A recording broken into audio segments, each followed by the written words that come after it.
Let's first of all, Okay. Right. So we did. So we're starting the live stream. First of all, thank you. Welcome to the fraud department. And we're very happy that you guys are here. I'll maybe say a little bit about myself a little later. Who I am isn't really important. It's I don't want to take up time with that. Let's go back to what we were just talking about. I just wanted to make that quick introduction. All right. So the Church of Bay. Where is it located? And Bay-isms. Hang on 1 second. I gotta get. I didn't close my laptop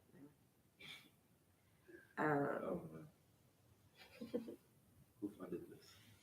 The Church of Bay and Bay-isms. See if it'll come up on yours.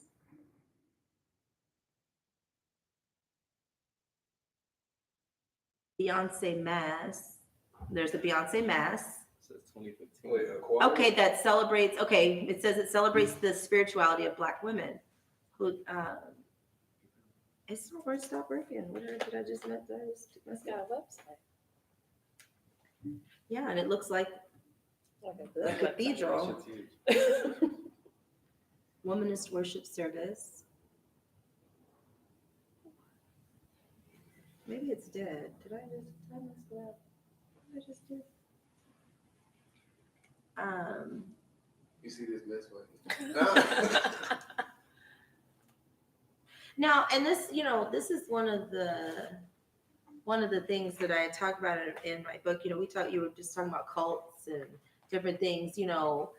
Over time in history, there have always been different ideas, different concepts, different, the churches, all the religions have sectioned off and split off. So at any point in time, any one of you can create a ideology, and there's going to be one of the 8 billion people on this planet. Probably a lot of them will have the same feeling. They'll resonate with you, and you can start your own philosophy or ideology at any point in time, and somebody will resonate with it. Somebody will follow it, and it'll be a thing.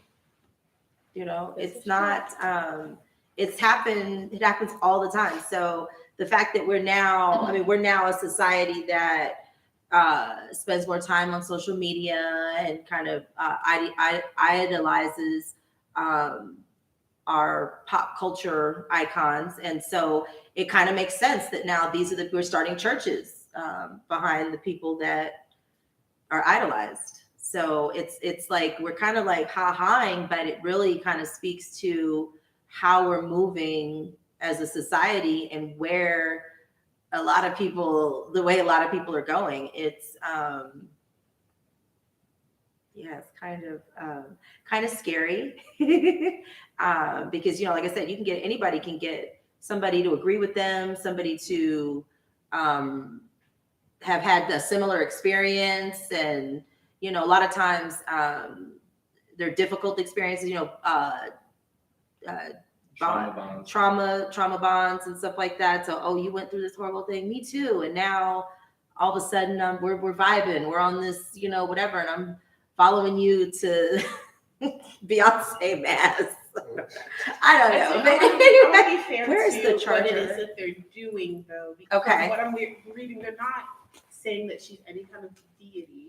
They're using her music and the story of her life as a way to investigate Black women's lives overall, especially as it relates to the Bible, which is an interesting perspective, really. And from my experience with growing up in a non-denominational church, those are the kind of questions that if you ask, it's like, no, we gonna move on. So to have a space that's dedicated to focusing on Black women's realities in that context is actually really interesting. And empowering. I love Beyonce. So if that gets them into a church space, which is also their goal, that's a really good way to bridge a gap and reach people that you probably wouldn't have reached in a more traditional method. Yeah, I think the biggest thing that comes from that is that it wouldn't have been able to be possible many years ago. If you don't have the label of pastor, or you're just not that's to be a church. But now celebrities or influencers can bridge gaps in a lot of different ways. And that's why influencer marketing is so popular. It's really interesting to see how companies try to take advantage of that. And I think what the thing is we don't really look at too nowadays is they have a different type of responsibility now. You know, it used to just be flat tummy tea on Instagram. You see that, you know, they got the sales. Oh, but now, I forgot about the flat tummy yeah, tea. now people are, especially like wellness products or anything someone's putting in their mouth, putting on their skin, there's a responsibility that influencers have. And we don't really have a method of keeping track and, you know, there's no certification to be influencer. It's just once you get verified, you're just there. But there's no FDA that has to come. Like, I don't know if y'all are familiar with the pink sauce situation. Yeah. So that's just the example right there. Some people are mad at her, some people are not. I mean, clearly she's just uneducated. There's nothing we can do about it. It's just ignorance. But, you know, it's just unfortunate that sometimes these people get platforms and followers aren't really, there's no back label for an influencer. You just see whatever they post and go from there. But whenever it comes to marketing schemes and stuff like that, especially now, Instagram's like have bots. So there's always a second page that, like, if you follow an influencer, 5 more pages. A fake page pops up. I think a fraud page. that also brings up is our expectations for being accountable. Exactly. And whether you as an influencer, like how much you have to lean into that, because there's plenty of people who have these followings but also feel like you're following me. I don't need to be a role model. My goal is financial gain. So if you are under my influence, it's kind of a you problem, and I'm going to separate myself from this idea of the influence and the power that I actually do have. But how accountability works is kind of up to what that individual person says. So, right, because who are you accountable to? Who am I accountable to? Kind of like the we don't have a system for that. We don't. I personally we talked about that. Don't find myself accountable to anybody but myself and myself. So if you sell the poison, you know, it's their fault. Yeah, but I'm more responsible. I wouldn't do that. You know, I hold myself to a high level of accountability, but most people, it's still your own. It's still my own. Nobody's regulating that. And it's interesting what you were saying. You know, we talk about the FDA and standards. You know, there's all these standards now, quote unquote, for what we're allowed to put in our bodies and what we're allowed to digest physically, but there's no standard for what we're allowed to digest spiritually and emotionally and what we're viewing now. It used to be when I was coming up, and I'm sure some people, you know, around my time probably, you know, you couldn't see certain. You turn on the television, you weren't allowed to see certain things on TV because you don't just what we're taking in is not just food. Everything you hear, everything you see, everything you smell is being processed by your body. So all these images that we now see on TV, you know, we're receiving that. And the brain doesn't necessarily know that all the time that, I'm just watching TV. We're watching these things and we're having trauma responses to some of the stuff that we're watching on television. And there's like you said, there's really no regulation on all these churches that pop up. And while I do think it's a great, and you know, anything that brings people together, bonds people, helps people to grow spiritually in whatever level. But I have to question sometimes when it says, we're the teachings of the Bible. My first question is, which Bible?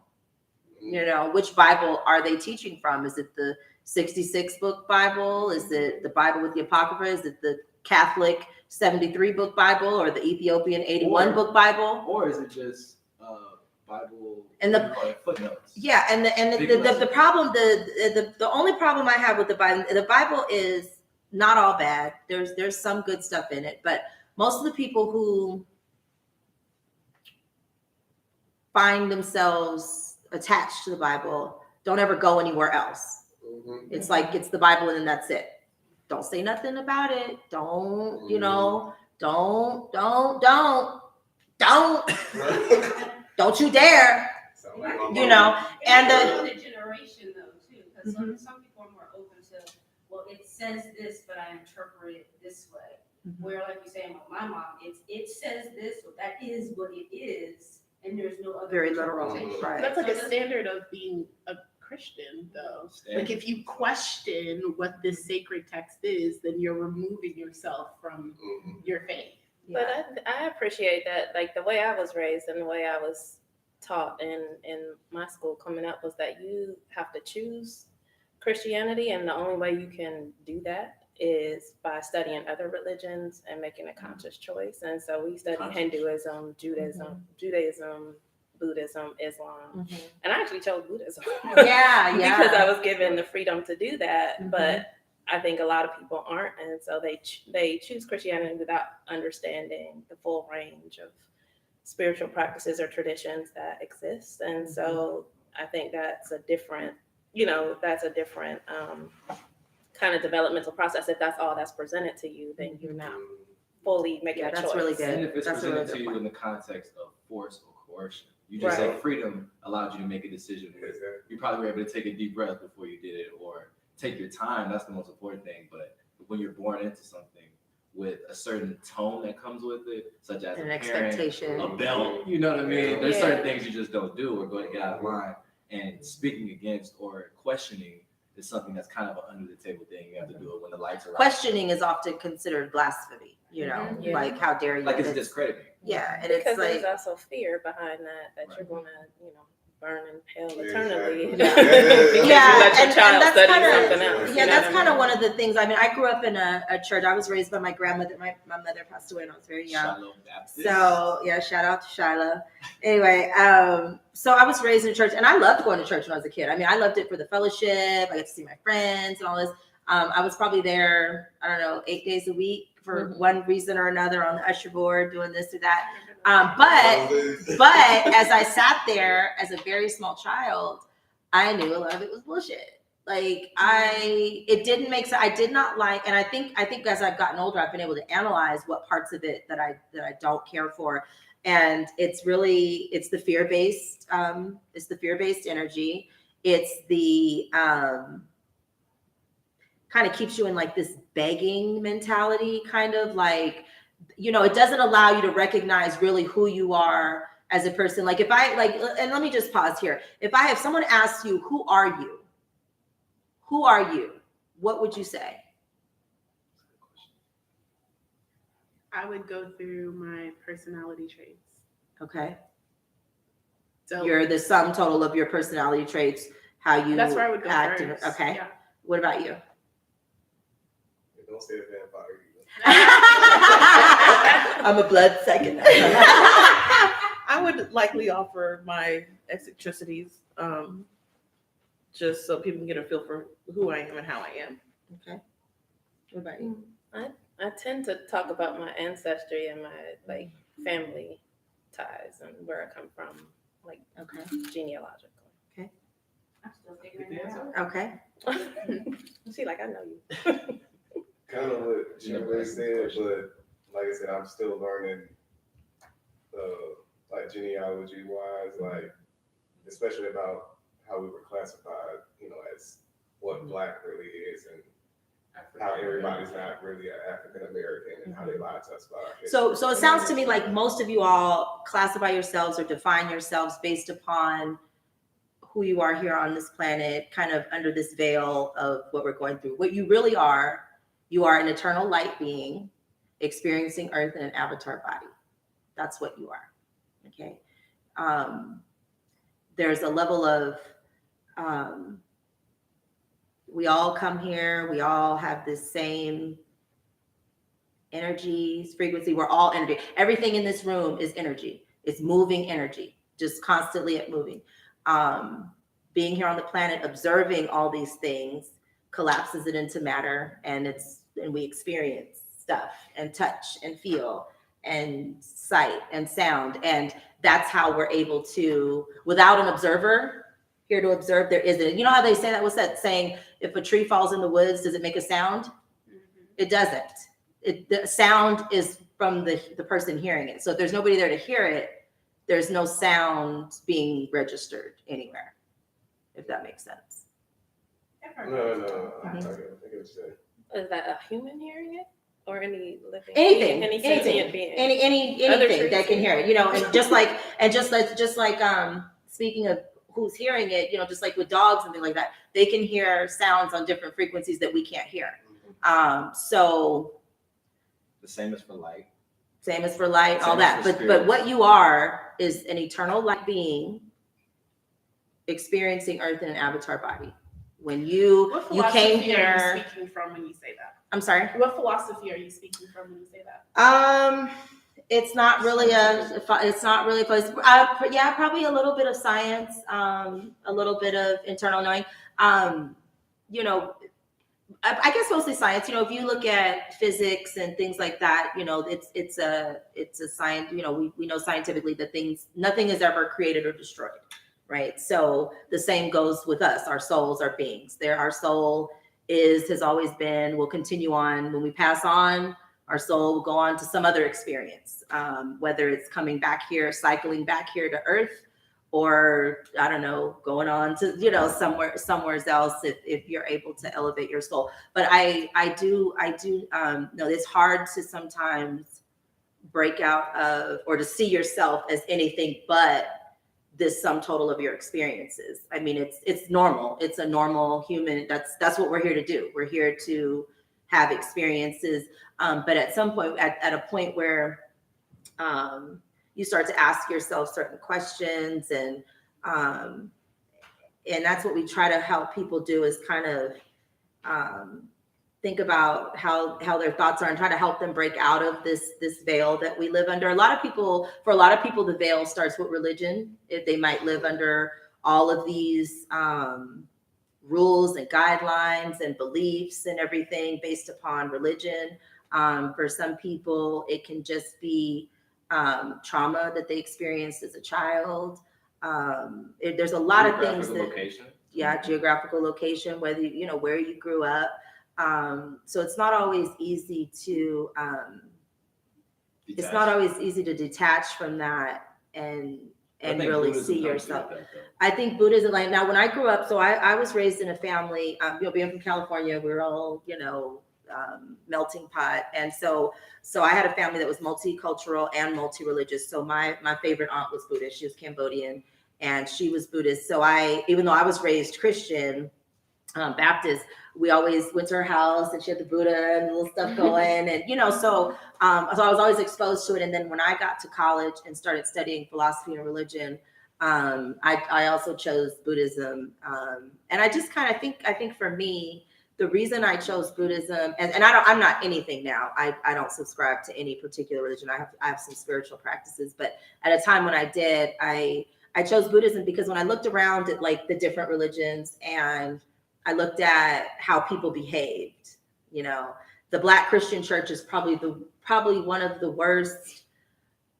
It's just bad. It's just bad, and we'll get into why I believe it's bad. It's not even necessarily our fault. But when I look at an example of who I wanted to be like, when I looked at Buddhist people were always very much in control of their emotions and their energies.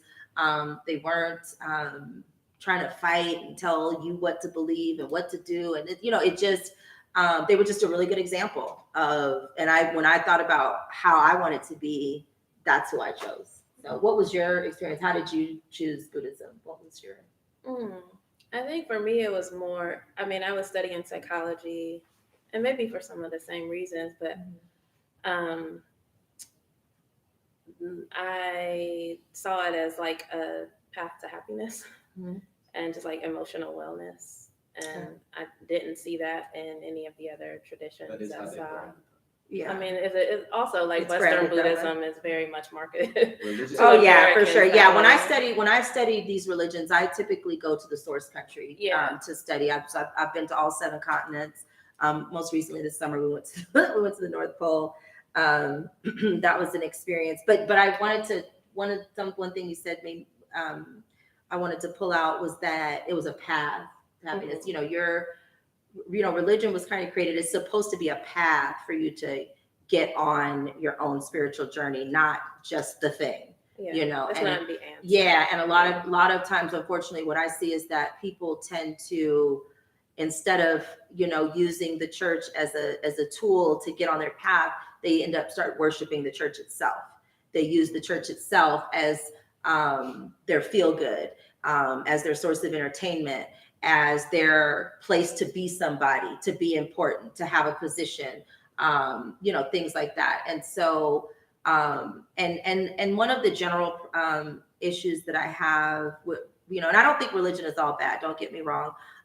It's just been used and abused and politicized in such a way that I just don't think that people really get what they're supposed to be getting. Like, I don't think that a lot of people go to church every Sunday and they don't leave any better than when they came. They're not really ascending spiritually. They're just coming to dump all their week's bullshit out on the altar and I don't know, whatever goes on, and then go back the next day to doing their same stuff. So, but I will say I've seen that in Buddhism too, though, that a lot of sometimes you end up with certain sanghas or communities that are a lot of broken people. mm-hmm. And because of in the traditions of Buddhism, you have lineages and you can, rise in power through the monks, through the teachers.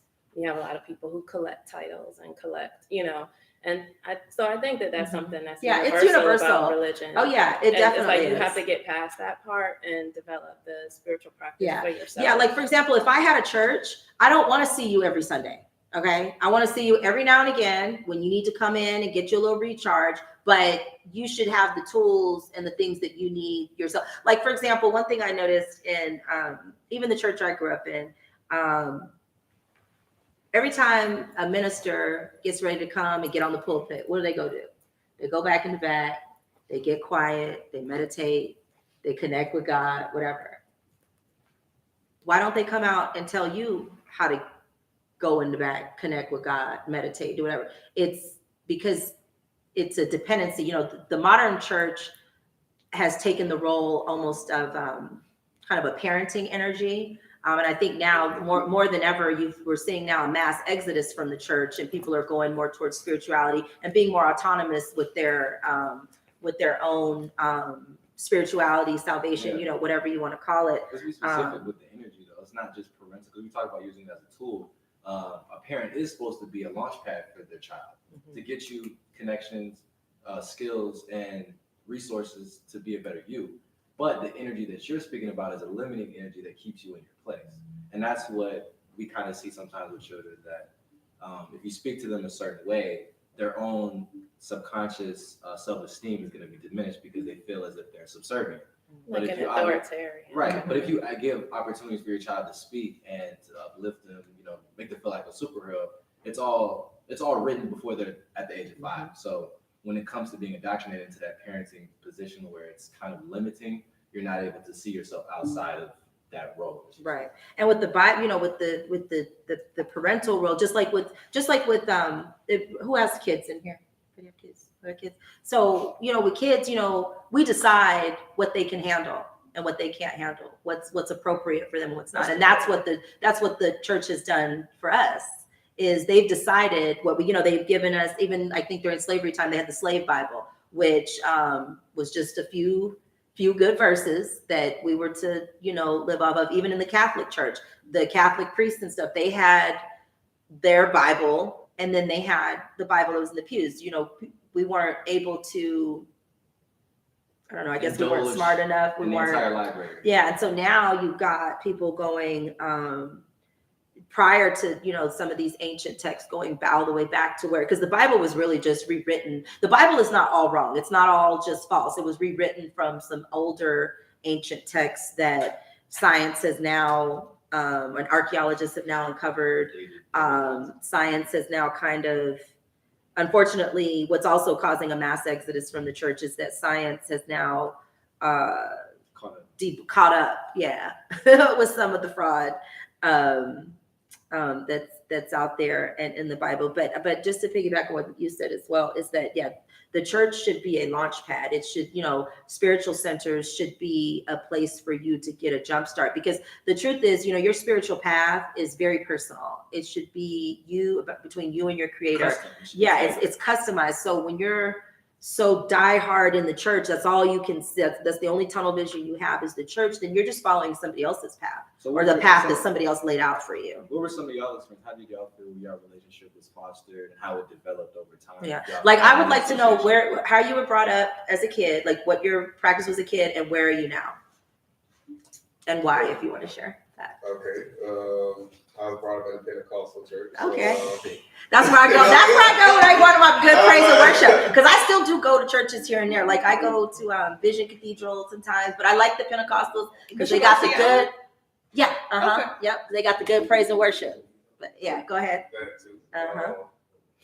But yeah, since I was a kid, I was forced to go to church. They just did what my parents told me to do. I didn't really question it. I did hate going to Sunday school. I thought it was a waste of time. Mm-hmm. But I was in the church at least 5 days a week.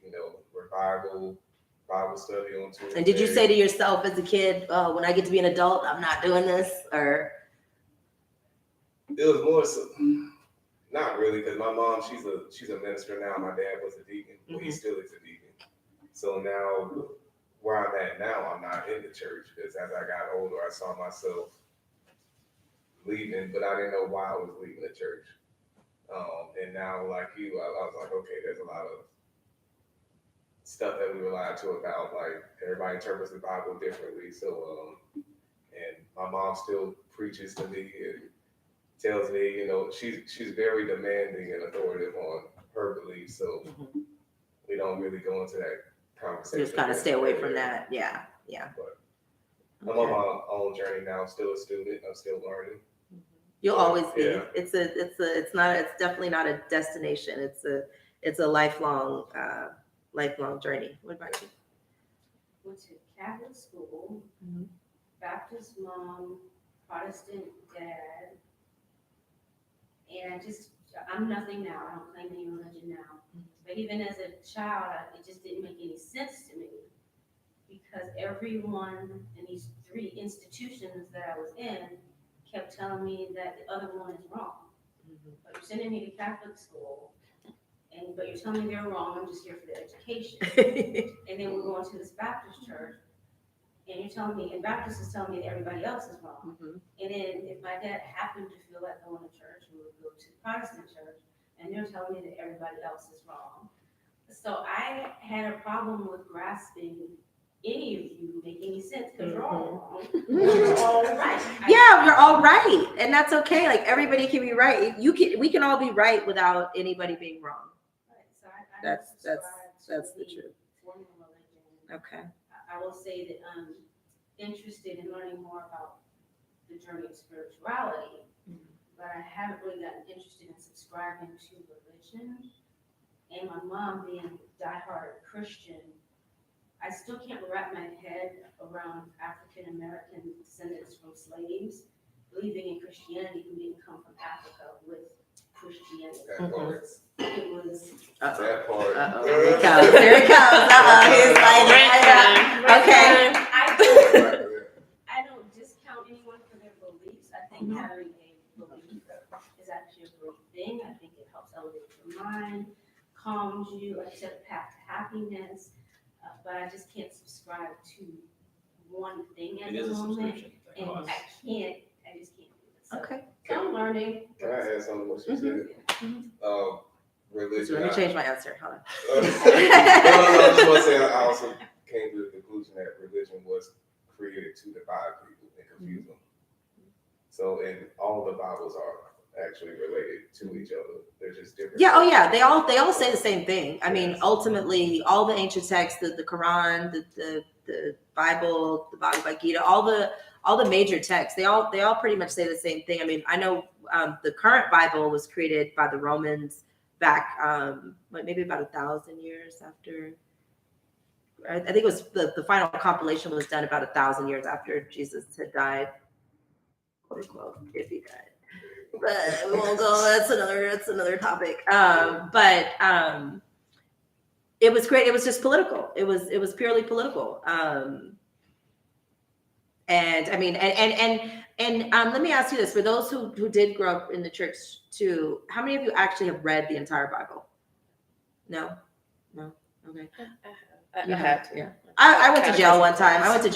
For just I've read it. I read it in jail. I'll go ahead and just put that out there. Like that's where most people get their. You sit in jail. You got to dig in. You got to go in deep. But anyway, go ahead. How did you grow up, and where are you at now? I was raised in a non-denominational church. Okay. My mother was raised Catholic, and so that was a space where she could still exist. She felt like she could still exist there. My dad was more spiritual, which I didn't really have a good understanding on for many years. But for the most part, when it came to encouraging individuals to have their own relationship with God and work on their own interpretation of the Bible, the pastor as a whole was encouraging on that. It was more in the children's spaces where it was more controlled, because you are working with developing minds, so they do want to impress a certain rhetoric. So that's where I experienced the most challenge when I did have questions. You felt like your questions were, you were like, they were trying to silence you, like. Oh yeah, that's absolutely what it was. 100%. Or like you're too young to be asking questions, like go sit down, kind of children are to be seen, not heard kind of thing, or. Yeah, that's absolutely what it was. So, I mean, in that way, it was very oppressive. But because that was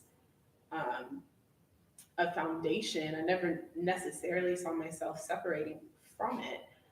When I came to Atlanta, what separated it from me was the plethora of Baptist churches that were immediately available, which is very much so not what I was used to. And where are you from? I grew up in Tennessee. Tennessee, okay. Yeah, near Nashville. Okay. I moved here in 2012. Okay. Yeah. So there's plenty of Baptist churches that just, for me, it was like, oh, this is a dry experience. I don't like this. And so that's what caused my personal separation. Not that I rejected anything, but I also at the same time, and I think this does come from my dad's side of just being very tolerant and spiritual and open to a lot of things. At the same time, I noticed, what you were saying before, like there's a lot of commonality between these texts. Like we can't all be mad at be you. wrong. Right, yeah, It's all the same thing. And That's all we so know. after my real, I guess, awakening was after I read the book called The Egyptian, which is a historical fiction, but it's really about this man who becomes a surgeon for the pharaoh, and religion guides a lot of the politics there. So he was able to see how rituals contaminate a religion. Mhm. And so when I think about like the conversation we're Because having, they're man-made. yeah, when I think about the conversation we're having, what the problem really is the rituals that people apply to religion. That's where we get. And they think that's all they have to do too. Right, and they think that's all they have to do. There's really no like personal work done. But when you leave it up to people, we usually corrupt something. So I mean, religion is not saved from that. Mhm. Yes, that's the book. Yeah, I don't think we were necessarily, we have someone we follow that does a lot of research and actually goes and reads these tablets that they find and all these texts, whatever. And his theory, and one that I'm kind of pretty much on board with, is that the God of the Bible, like there is a God, right? Of course, there's a creator and all that, but the God of the Bible, he believes is actually the devil. That Everyone has been hoodwinked and bamboozled. pretty much, yeah. And that We might need to play his thing too. that He explains it so well that it's almost like, okay, well, like, because I've always felt like my impression of the Bible at the end of the day, because I used to always sit in church thinking like, well, what, and I wasn't necessarily exposed to a lot of religions as a small child, but I just remember thinking to myself, if this is the only way, what about all these people? I just remember thinking, what about all those people in remote places that don't even speak English? Like, I just was like, I was like, they're just SOL. Like, that was the part for me that immediately kind of shut me down. And I think my school of thought, if I had to pick a school of thought, out of the ancient philosophers, the Stoics believed that when it comes to logic, if you have truth and you have truth, nothing can come from that but truth. If you have truth and something false, then the outcome could be true or it could be false. Just like with positive and negative numbers. When you multiply two positives, you always have a positive. A positive and a negative is probably going to be it's a negative, right? Yeah, let me. Math major. Right. But But when you're saying truth, what do you actually mean? Like, what is the standard for determining what's true and what's false?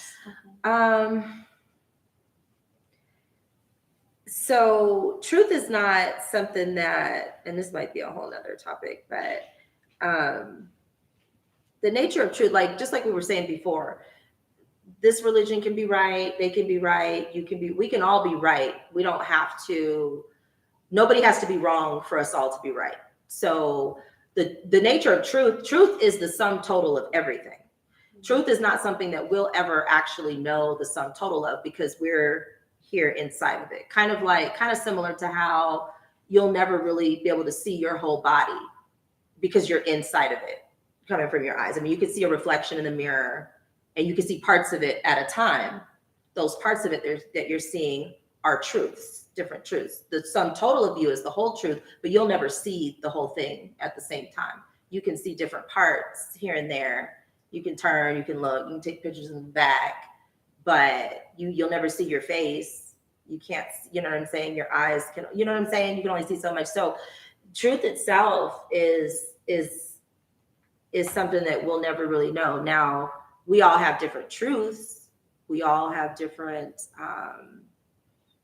even sitting in this room, you're looking at everything from this direction.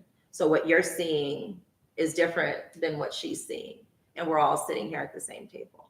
So I don't know if that answers the question, but it's kind of No, I'm still it doesn't. Okay, okay, Because I was what was I saying trying before? to follow your what you were saying about the Stoics, right? Oh yeah. Oh, I'm sorry. Okay, So- yeah. so So what when is it comes, true? I'm sorry. Okay, yeah. So when it comes to when you study like logic and proofs, like if this then that Yes, and I have. things like that. Okay, so the Stoics believe that when you have proofs, if you have out of like for example, we'll just take the Bible. So the Bible has a lot of truths in it, but it also has some false in it. So for me, when I'm going into something and trying to interpret, trying to understand, I'm going to immediately reject the whole thing because I already know that part of it's not true. So for me, if any part of it is false, throw the whole thing away. That's kind of when I'm trying to determine what it is that I believe and how I'm going to operate, what I'm going to operate based off of. A lot of people operate their whole lives and their whole being off of this book. And for me, I think I think it's a mistake. And I think it's a disservice A to lot of people oneself. operate that way under the perspective of pick what's relevant for me. So, And that's fine. That's fine if you're only doing that for yourself.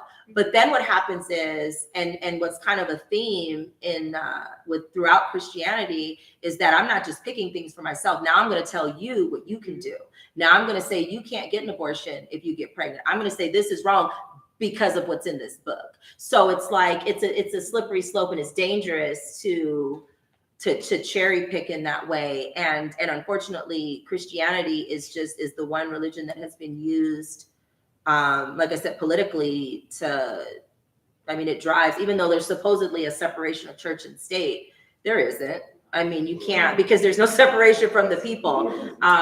And so it just becomes really dogmatic, where it's like, okay, if that's what you want to believe and that's what you want to do that, be that. Like I've got a friend of mine that she understands that there may be some whatever in the Bible, but she's been able to take what she's been able to take from it, transmute that energy, get something from it, grow from it, and that's fine. Do that, but don't push that on me. Don't push that on her. And she's not a lawmaker. And that's the problem when you have lawmakers, you have people in positions of people in positions of power that that have that particular perspective. I think both Christianity and Islam probably you could argue have been used in that way as tools. And I think there's another book that I read. I mean, all religions have been used as that type of tool. Well, some are more like at some point in evangelists time. than others. Yeah. And kind of more imposed on. Yeah. You know, Some of but the I newer think- religions, the what I call the baby religions, you know, the ancient religions, your Buddhisms, your Hindu and stuff like that, they're a little bit more mature, a little bit more evolved. They They kind don't, of just live and let live. they live and let live. They, you know, it's like, this is here, but we're not trying to force it necessarily on you and you. And we were going around, what's been your experience? Oh, I have a church foundation. Mhm. I did grow up in a church that was Baptist, but I didn't really understand what that meant until I was probably a teenager. I think getting to know people as I've gotten older, it seems that I had a different type of experience because the pastor that I grew up under was very heavy in the arts and then also pushing us toward education and researching things and encouraging us to ask questions so that we could explore and even find out what the other. So you had a good denominations experience in that area. I had good experiences, yes, but I've heard horror stories, and I think for me, my resounding question is, it sounds like people's parents put them in church. So for me, my question is like, why would do your parents not realize that this is an experience that they don't have to put you through, and why would they put you through that? Because for me, the commonality is people, like regardless of the text and the religion and the practices, people make their decisions. And even like as you were speaking to having like putting people in that like child position to say you can't do this, or you don't have the authority to do this, or you can't ask questions, or stay in your place. You don't have the understanding to do right. Like things, that's I think earlier we were talking about accountability. Like that's a people thing. I don't think that's specific to any particular religion, but it's like if we were talking about cults also, it's like if your parents grew up in a cult, at some point I'm hoping they get to the realization that like, oh, this is a cult and I don't have to subject my children to this. Yeah. So why is this something Or that drink their continues blood. to get Well, you know what? perpetuated? I was watching some series on occultism, on cults, and a lot of the common theme in a lot of cults, like the real, cults out there in Utah and all those places, the common theme is child abuse. My point exactly. That is child molestation, child abuse. These kids are out here having babies at 12, 13, 14 years old, getting married to, and the leader's got one leader, and he's got all these wives and whatever's going on. But yeah, I think when I was forced in at church, even if I was sick in the first aid room, the little first aid room. Like there was no, I could count probably on both hands the number of Sunday services that I missed or whatever. But now when he grew up, I didn't force him. Like we went to church, and a lot of times it was his choice. And I ushered, I still served. He participated, he hung out, and sometimes he would come to me and say, "Mom, I want to go to church," and Yeah. so we She would was go. following up before I did. I'd be like, really? I was craving it. Okay. But to speak back to what you said about But to speak back to what you said about if you had a church and you don't want to see all these faces there every week, when you go on a ritualistic basis, because weeks, appointed times that we all agree on in the Gregorian calendar, where Eastern Standard Time, we met here at 8 o'clock, right? So when you're subjected to that, to give context, you get dependent upon that. So you need to check your calendar in order to be relevant in alliance, what do you call that?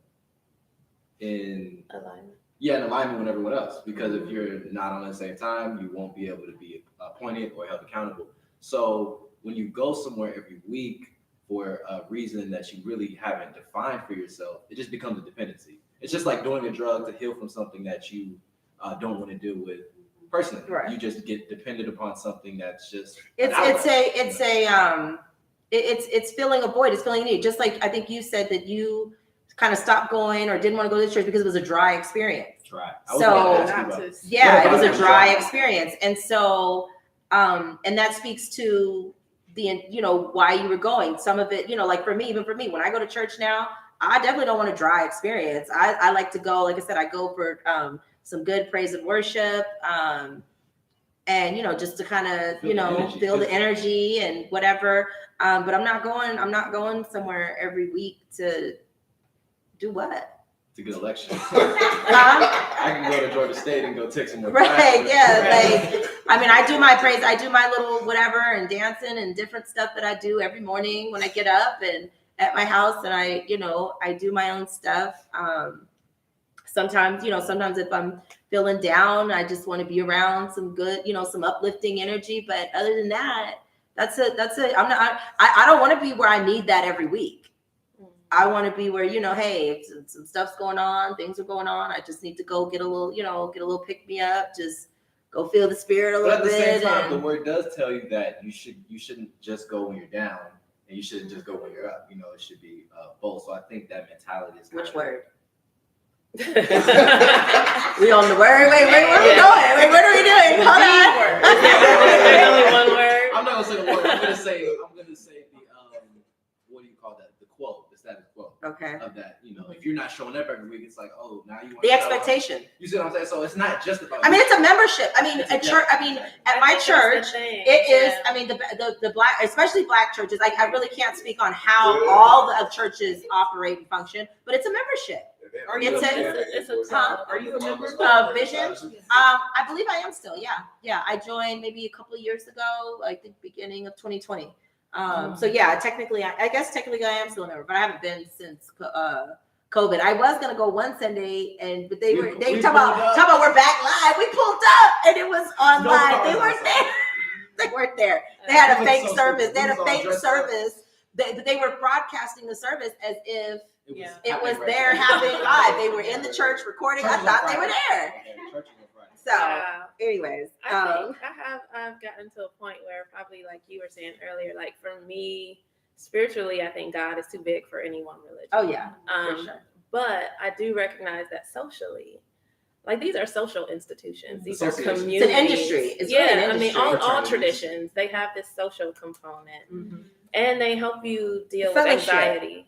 I think they are like anxiety management systems because they help you deal with uncertainty and give you like rules to live by. And it helps you recognize that I'm not alone. Right. You're going so through it's that some connection. of the same And stuff. that is Yeah. valuable. It I mean, is. that's valuable. So I can't discount that for people. So Yeah, I think that's why a lot of people continue to want to put their kids in there because they don't want them to be ostracized or to feel And disconnected. feel like they're left worse off than everyone else without it. Yeah. But they don't Because there's understand. social capital in that. Exactly. That's true. And being connected. Just like I a lot like of that people in social my capital. family. So my grandfather, my step grandfather now, he's a Q.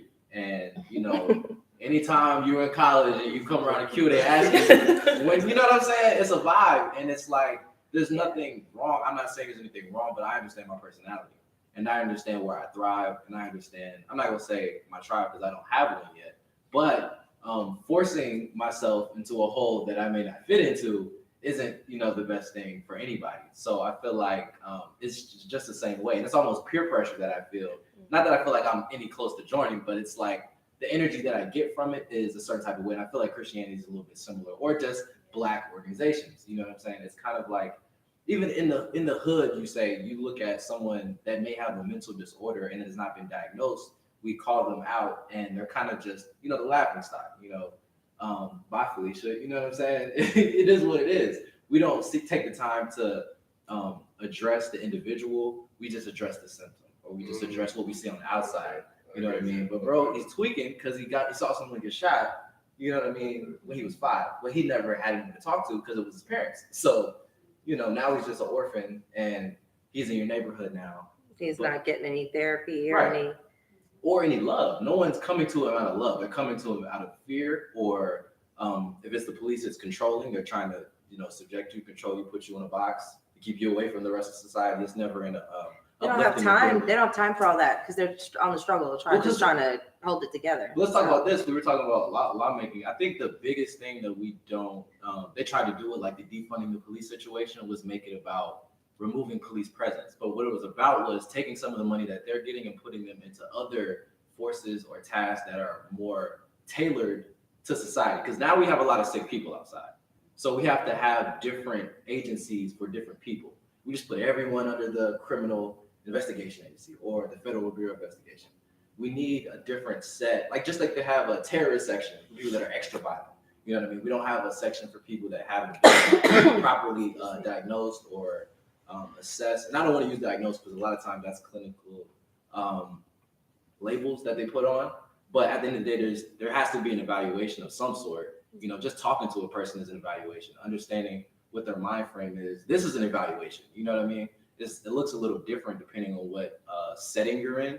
But when you only see someone in one setting, it gives you a very limited frame. And it's very dangerous, especially when we give people all the power, such as police, to do whatever they feel is necessary. They have a gun because they are able to enforce whatever lethal force they need to in order to protect us all. So we have to put our protection in a diverse set of hands that are more formidable in different areas. I think just making the police deal with everything is so scary to me because, you know, I look at police with empathy. They see a whole lot of crazy stuff in a day, and every situation is different. You never know what type of call you're getting. So it's just, I feel like that was a big thing I saw politically that I didn't really like. But, you know, that's just how politics are. They have to spin a movement to make it something that really isn't valuable. But how do y'all feel about that?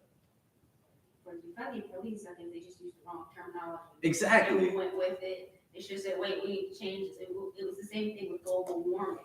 It was, why did they say that? Right. So now it's climate change. Right. So but you notice they're saying defund the police because they really don't want to do that. But when they're taking money from education, they don't talk about defunding education. They don't say it that way. They say it, yeah. Budget cuts. Yeah, budget cuts. It's called budget cuts. Then, That's yeah. bad Just branding. need a better Yeah. brand to it.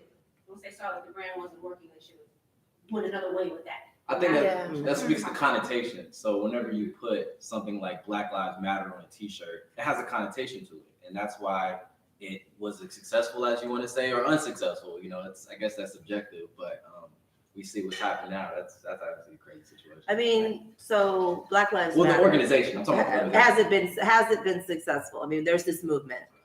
There were a couple years ago, I think pre-COVID, just before COVID, there's a bunch of marches. There's a bunch of, what do they do?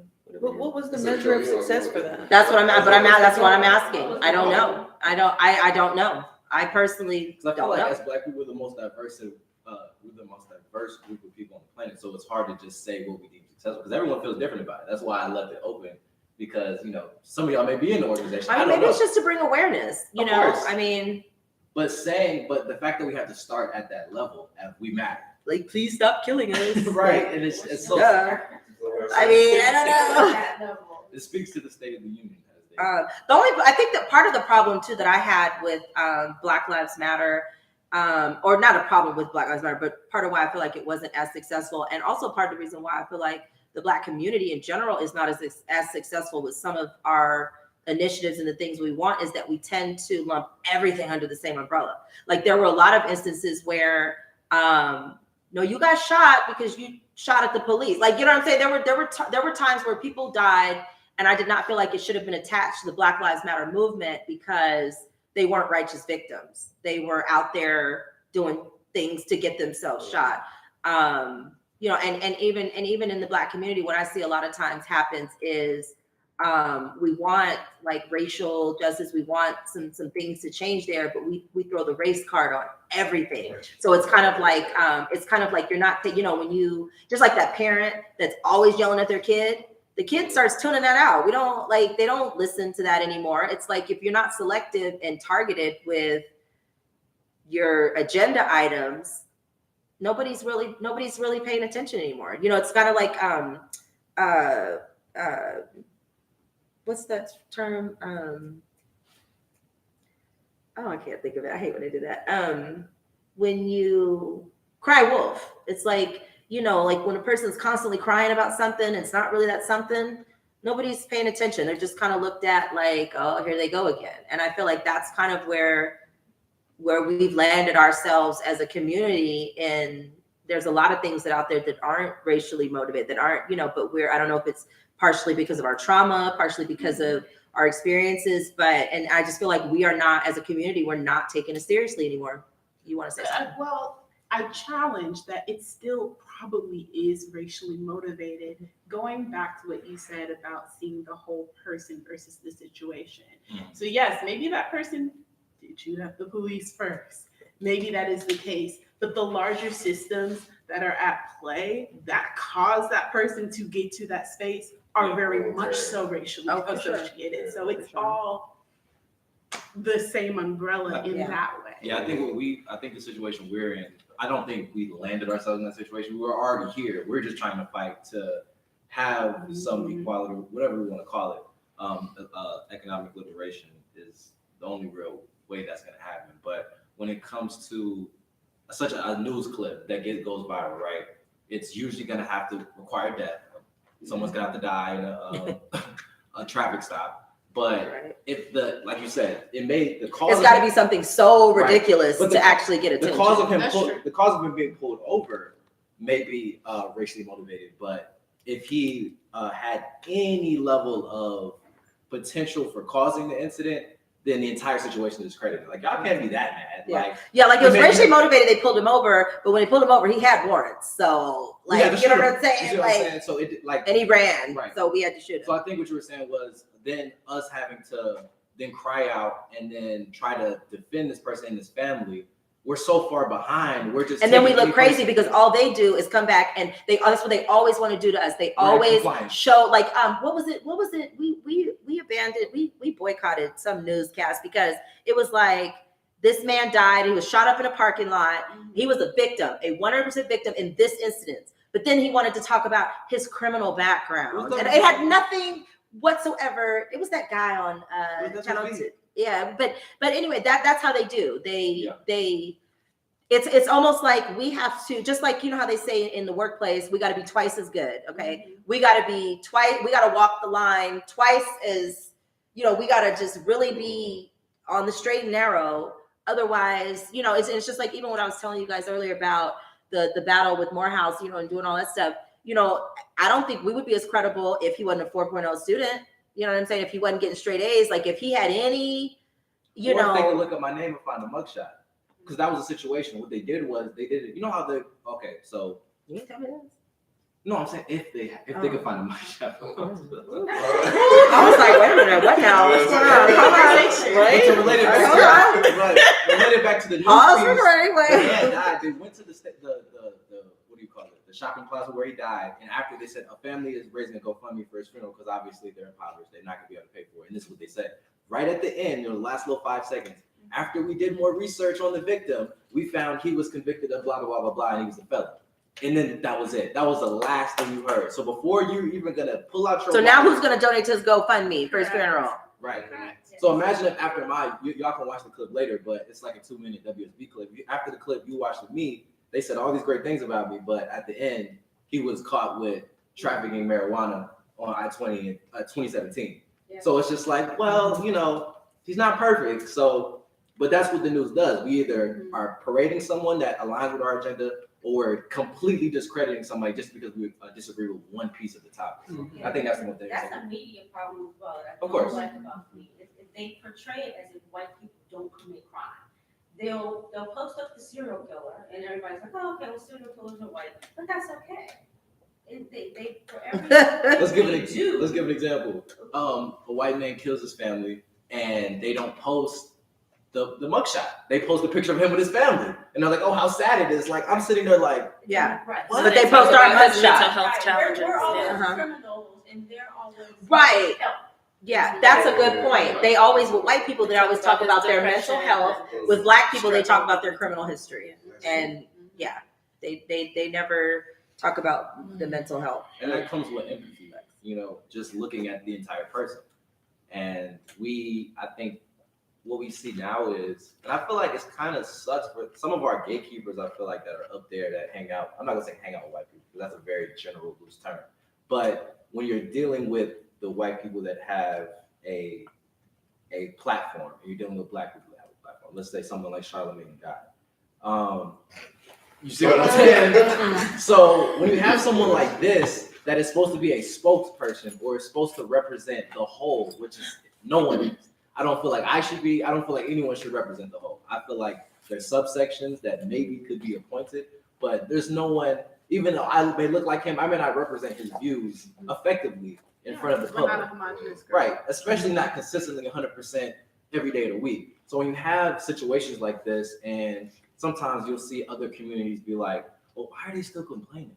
Well, why are they don't understand the full person. They just see, well, we're all living in the same experience. I'm in America today, you're in America today. Why does it look so different? But when you understand DNA, when you understand genetic inheritance of memories, experiences, feelings, not being able to swim is a big deal. I don't have that experience, but I'm like, man, if I was really scared to swim, I feel like I would be so limited. I wouldn't travel as much. I wouldn't enjoy doing certain things. So I don't know if y'all have had any experiences like that, even just being nervous around white people. If that's something you've experienced, that's just a testament to something you can't see. You can't see that because it's something that's in your DNA. It's expressing yourself. It's expressing every day. When your hair starts changing colors, you can't see that. That wasn't a choice. That's DNA just expressing itself as you get older. So I feel like a lot of people don't understand that. And even if they did, they don't want to take that into account when it comes to our experiences because they're so diverse.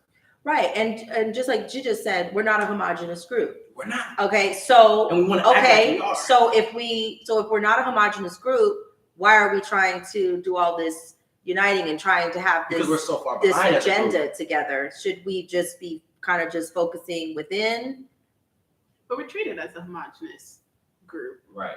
And so that's the only way we can respond. Well, yeah, asterisk. We're mistreated as a homogenous group. So we have to have some kind of unity to even have the force to fight back. Because on an individual level, it doesn't work if you don't have the numbers. But we're like at the same time, when you talk about like representatives of the community, we're not a homogenous. There's so many ways to be Black, whatever that we decide that means in this moment. So like to even have people to speak on the Black experience and on the other side have people try to learn from that or navigate that or decide, well, they're saying they're complaining too much or maybe they've already gotten more than they actually deserve. Like all those things just constantly rub against each other. There is no true space for like the individual person to live fully at home. So yesterday I actually went to a pitch competition that was taking place over on Peachtree Road, and I was volunteering as a representative of Morehouse College, and there was some Georgia Tech students there. So there was this girl, and maybe she looked this African girl, and there was another white student, and I think two others. But I remember I was overhearing a conversation, and they were talking about. I heard them joking, and she was like, "Oh, now you're about to do the ask a Black person a racial question to get context." And it was so funny to me because I'm looking over there, and I'm like, I know she's had a completely different experience because she probably wasn't born here, just based on how she spoke. And now she has to represent me, and I'm standing over here. You know what I'm saying? So to me, I was just like, and it's not dangerous on that level, although it is. That's a school, that's a community where we're still underrepresented. There's not a lot of Black kids going to Georgia Tech right now. But you have influencers, and you have something like Instagram, where that's something that everyone has their eyes on, and you get someone like you said, Charlamagne, that gets to speak on his experience and maybe experiences that he's heard from stories. He's dealt with a lot of Black people, but he's dealt with Black people that have an image. He's dealt with Black people that have achieved some status. So when I feel like you're doing that representing, it gets so misjudged and misguided. It just because white people on the radio, white people doing things are looked at as individual white people. No, they're not. But anytime a Black person gets up on any type of stage, that's representing the collective. Anyway, that's the kind of the fate of the minority in any group. Yeah, and then like what you were saying earlier about you can't live fully and wholly.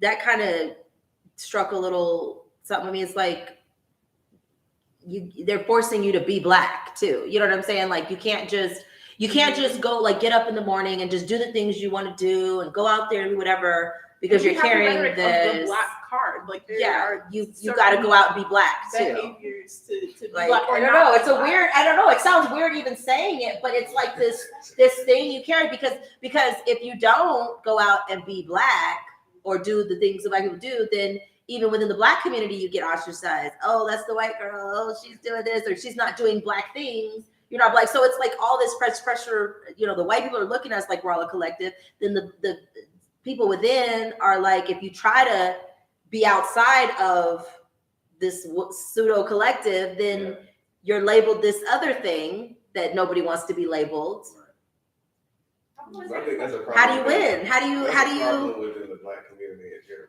Yeah. I mean, that's why we can't.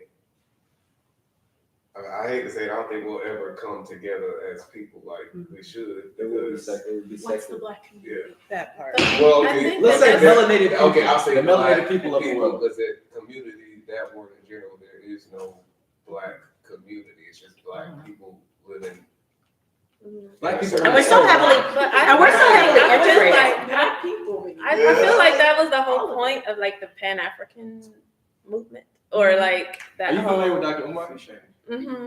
Okay. I'm not saying Good answer. Tell us what your interpretation. What is the Pan-African movement? I mean, I think it like right now is considered pretty dated.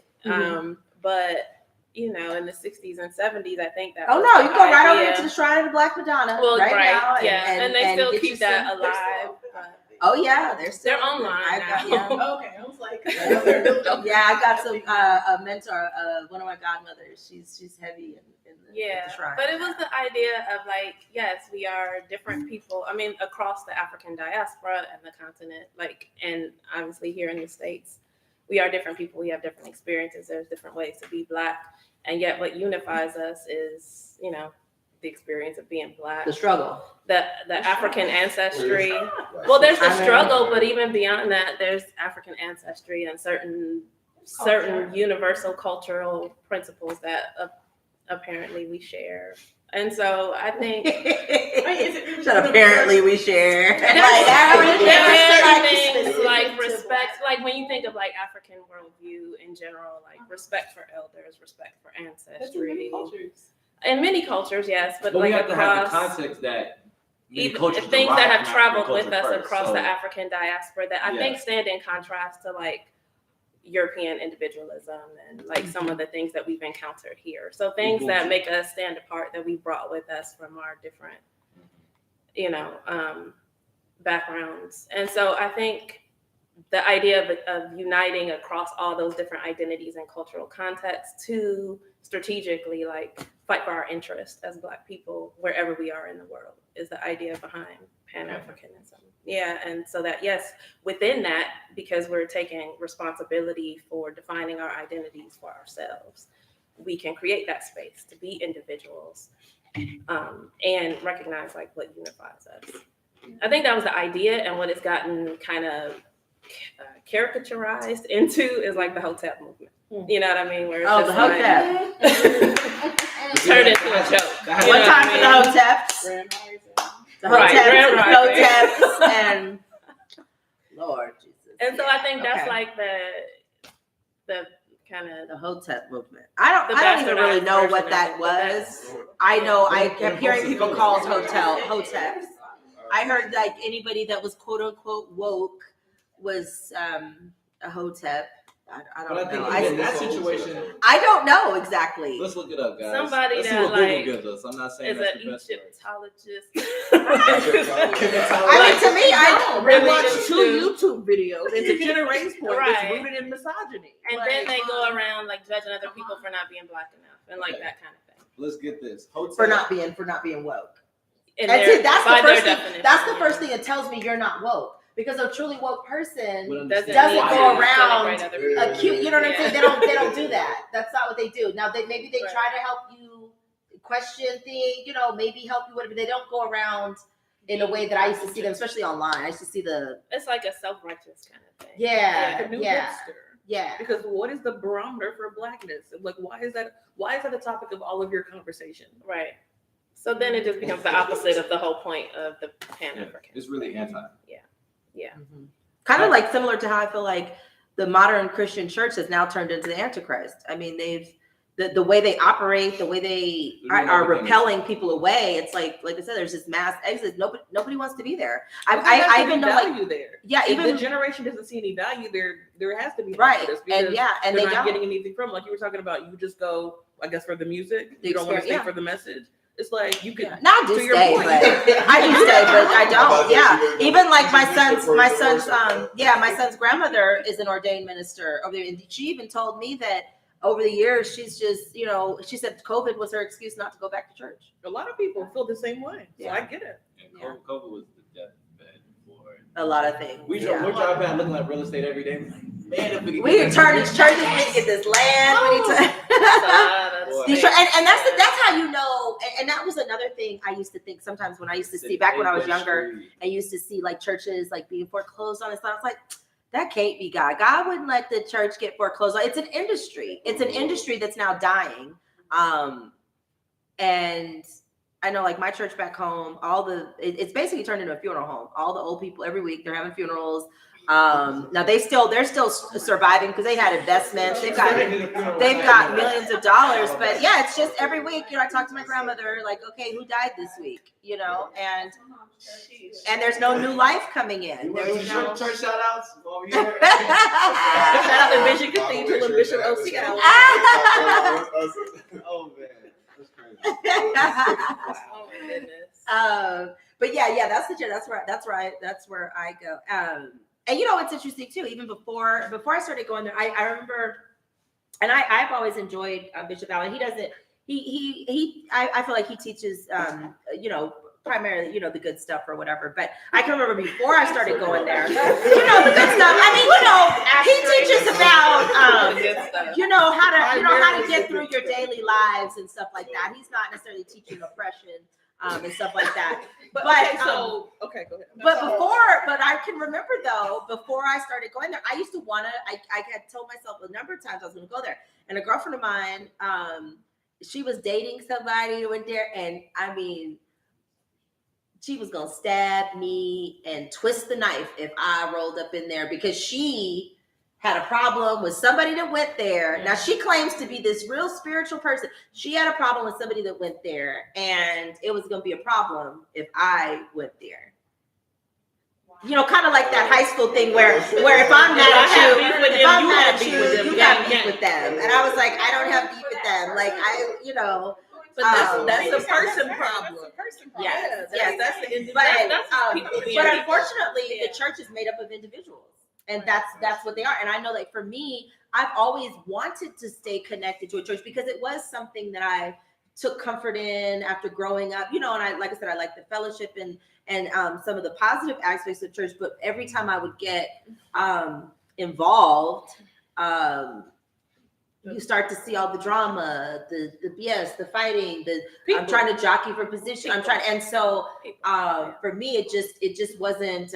It was more of a toxic environment than anything. I just never fit in, no matter what church I tried to attend, even when I was younger. I never fit in.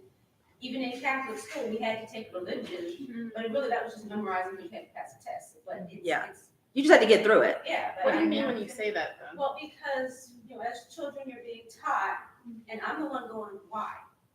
That doesn't make sense.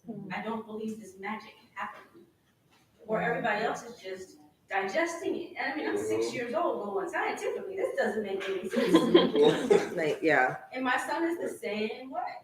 He looked at it like, Mom, this doesn't make any sense to me at all. I don't even want to come here anymore. It makes no sense to me. Because he's extremely literal and scientific like I am. So if somebody walked on, well, you could explain to me how this happened scientifically. And why hasn't it happened again? Because that doesn't make any sense. Well, I mean, the Dead Sea has so much, what is it? Is it the Dead Sea? It's so much salt content that technically you probably could walk across it. It's almost like, just like, have you ever been to the salt baths? They got a salt. You can go take a salt bath. You'd literally float. The salt doesn't let you sink. So scientifically, like, anybody ever watched the History Channel, the show Ancient Aliens?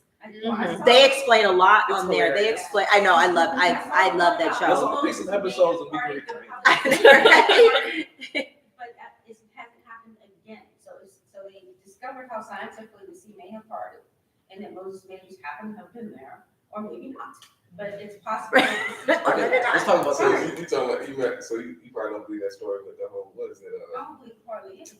Was it where he sticks The Red Sea. yeah, and then it Yeah, goes that's up like it not- splits, and then that's he takes his people across the ocean. That was just like high tide or whatever. Exactly. It was But just it never happened again. So it- And then the story got sensationalized with the, you know, all the extra stuff. I've I never don't know. been one to take everything literally. So like I guess that was never a big issue But for that- me. We have to But most understand. people do it. But it is.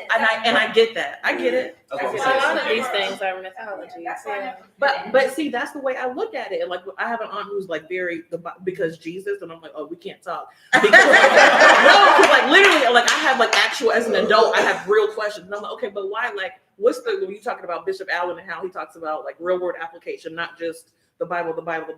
I'm like, okay, real world application. How do I go about this? Like for me, walking through my daily life. And she's like, well, Jesus, I'm like, okay. You don't, it's like you said, you read the Bible, like some people like read it to memorize it, but like it doesn't, they don't. But you the know, for some people, comprehension. yeah. But you know what? If you think about it, and for me, I had kind of, I guess, an existential crisis when I finally kind of got out of some stuff. But you know, it really is more comforting to believe that there's some gentle redeemer that's going to come down and this friend we have in Jesus and like all this, you know, it's just, it feels better. I get that. It feels great, you know, so to have to realize that, That shit ain't real. not for real, like I think the biggest thing, it feels every Messiah that has gone and supposed to come back and they never came back. I don't think we've had any that have returned as they I think the say. biggest thing is that you know that subscribing to that gives the responsibility to the higher power. Like, Mhm. you do not have the responsibility to ascend and be a better person. Mhm. You just have to do the rituals Yeah. enough times, be a good person. Or the Catholics, come and confess your sins and then you'll be absolved. Yeah, that's true. That there's no accountability for anything. It's or the all accountability on, is transferred. yeah. You know, you have some accountability to follow the commandments or whatever. Oh, they made me this way. We're born sinners, so we're Yeah. never going to be good. And that's not true. We're born with love. We have to learn the negative stuff. We're you know, when babies are born, they're not out there sinning. Like they're not our whatever you want to call sin, if you want to use that word. But they're not out there. You know, there's always that age-old question of, are we inherently good or bad? You know, are certain behaviors learned, or what do you guys think? Yes. Inherently good. Guess what? Just yes. Yeah. I think What do you think? This is the nature versus nurture question. Right? Both and. I think we have. I think we're born good. I think that we all have the propensity to that. Like the whole thing is like when you look at good and bad, love and hate, they're not different things. They're the same thing, just on a different. They're on the same spectrum, same line, just different things. There's no point, you know, when you love or hate a person. There's no point where it's love or hate. It's just a little more of this, a little more of that. Like But you actively chose good though. Like we're born good, but and yet we're on the same spectrum that seems conflicting. My perspective is we're born on the path to good. If we want to say that, and I feel that our experiences can either point us further in that direction or what we would consider on a different road. yeah, So, no, I believe. I mean, when babies are good and born, bad are hard they're to born. Oh, cooling and mommy and whatever. It's the experience. Like it's that first negative experience. Mama done left the room. Oh, mama didn't do You didn't this. get I can't talk, so I'm struggling now. I want something, but I can't communicate with you. So I'm struggling. Now I'm in this struggle. Now I'm, trying to fight to get what, learn and whatever.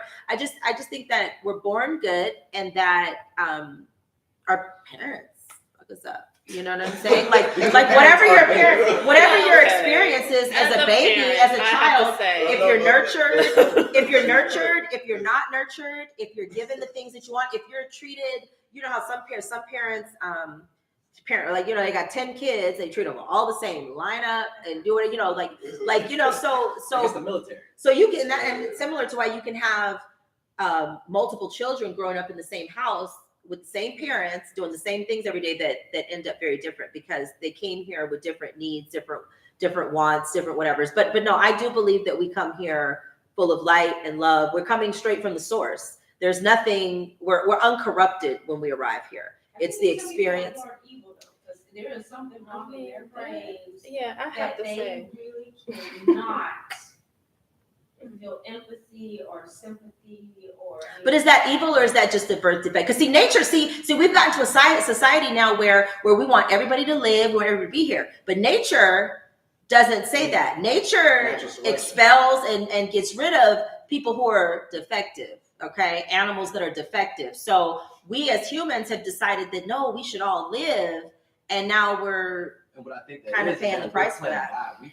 Because we are a reflection of the Creator in our avatar body, I feel like now we have laws and we have rights to enact what we feel is correct, what we feel is righteous. You know what I'm saying? So when we either protect the animals, protect the endangered species, or we kill endangered species by cutting down trees, what we think is right. And unfortunately, now we're under the leverage of capitalism that forces us to do things on our best interest or against nature. for survival. We're the only society, we're the only species that has to pay to live here every month. Maybe I in just currency, think- but yeah. in some kind of way, everyone does. Yeah, for sure. But you I can't think just. this conversation is hard because of even how we define good and bad. And Yeah, what that's it means why I to said be it's hard to do like- that, yeah. I think I was going to say earlier, I read this book called Sapiens, which is a nonfiction book, but it sounds a lot like the Egyptian that you mentioned earlier, but about the evolution of just societies and empires, specifically in the rise and fall of different empires and how religion was used to shape that and how religion changed to conveniently like provide justification for certain laws when they wanted to get rid of certain people, they became evil people. You know what I mean? When they wanted to get rid of certain behaviors to keep certain power structures in place, other things got defined as good or bad or lawful. Yeah, I mean, or good and unlawful. bad is just our expression of I'm not having a good experience right now. I mean, because for me, you know, like you have people that go through major health crisis, right? They get cancers, they go all the way down, they're struggling, and on the outside looking in, or even to that person at the time, it seems like a bad experience. It seems like something bad that's happened to them. But a lot of times you see people like that, when they come out on the other side, they usually have this renewed thing for life, and they appreciate and they love better, they love more. So after you get through it, like when we're going through experiences, a lot of times we like to label them. Yeah, it is relative to time, but we label these experiences as good or bad, positive or negative. I like this or I don't like this, whether it's good or bad or not. And then after it's over and you retrospectively look at what happened and where you are now, a lot of times those quote unquote bad experiences are really positive experiences for your growth and whatever overall. They may not be positive but within go ahead. itself, but maybe have a positive result. Outcome. I think you can separate those things. You can still have a bad experience with a positive result. That doesn't suddenly change what that experience meant to you. So let me ask this, because I feel like, and this goes to one of my theories in the book, is that I think we have a overinflated expectation of what our experience is supposed to be here. You know, we want every experience to be positive. So anything that's kind of not at this top is labeled bad. Just like now, that's why you find so many people in the court systems, because you tipped over on my side of the property. You did this little thing. You disturbed my happiness. Just a pinch. Now I got to take you to court for it. It's like we're here with this. I think an unrealistic expectation of what the experience is supposed to be, and that's why we often label things bad, because we think we're here for what? Why do you think you're here? What do you think the experience is supposed to be? I'm still trying to figure that out. Okay. Right. So, None. Mr. Cartel, thank you for joining us. Hey, how everybody doing? Sorry. Mhm. What about you? What do you think? What's our experience? Exploration? Yeah. Just to experience life and all its everything? Absolutely. Okay. I think I'm working toward being an optimist. Mhm. So that is my path right now. And why do you think we're here? To be here. Just to be. To be here. To be. Yeah. That's a good. I like that. I like that. That's like, What do you say? Buddhist answer. It is. It's very Buddhist answer. I know. I wasn't gonna say. I wasn't gonna label it. I was like, yeah, that's a good answer. I mean, this is one of the things I appreciate about Buddhism because of this Yeah. concept of equanimity. And I think that one of the differences between Buddhist philosophy and a lot of other religions, not all, but a lot, is like other religions have this dichotomy of good and evil. Yeah. And Buddhism doesn't see it that way. It's more of a spectrum. And it's also like, wait and see. I mean, it might Right. feel bad. And right Buddhism now, doesn't but go it into- could be good. It and- could be good and end up with a bad result. You don't know. You're not supposed to know. You can't control that. Just be. You know? And Buddhism doesn't go into a whole lot about higher powers and this God, like it kind of You're in control. And your Yeah. reactions to the world are you're not really it's not this celestial deity that's gonna come and play Santa Claus or punish you or bring you something. It's not like I don't even like I think that we are always I think we're often on the wrong track when we most religions, ancient texts, they personify the God power. I believe God is a power, not a person. But we often have this I think misconception of how we got here, what happened back then, you know what I'm saying? What had happened.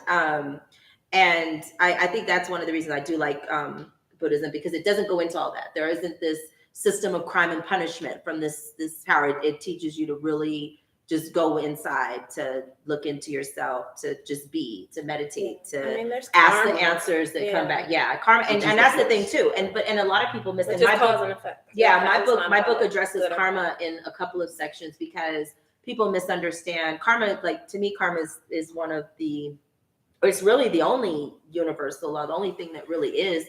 And a lot of people look at karma as like this celestial punishment, like this thing that is, and it's not. It's just, it doesn't matter whether you're putting out good or bad. Like it's the balance of whatever you're doing, no matter what. And a lot of people don't understand that. Even when we would talk about, and we can go ahead, we always got to transition into topics on the foods we eat, but a lot of people don't understand that these symptoms, as we start to get older, the symptoms and the illnesses and the things that we have, it's not because we're getting older, it's because it's the karma of what we put in our bodies over 20, 30, 40 years.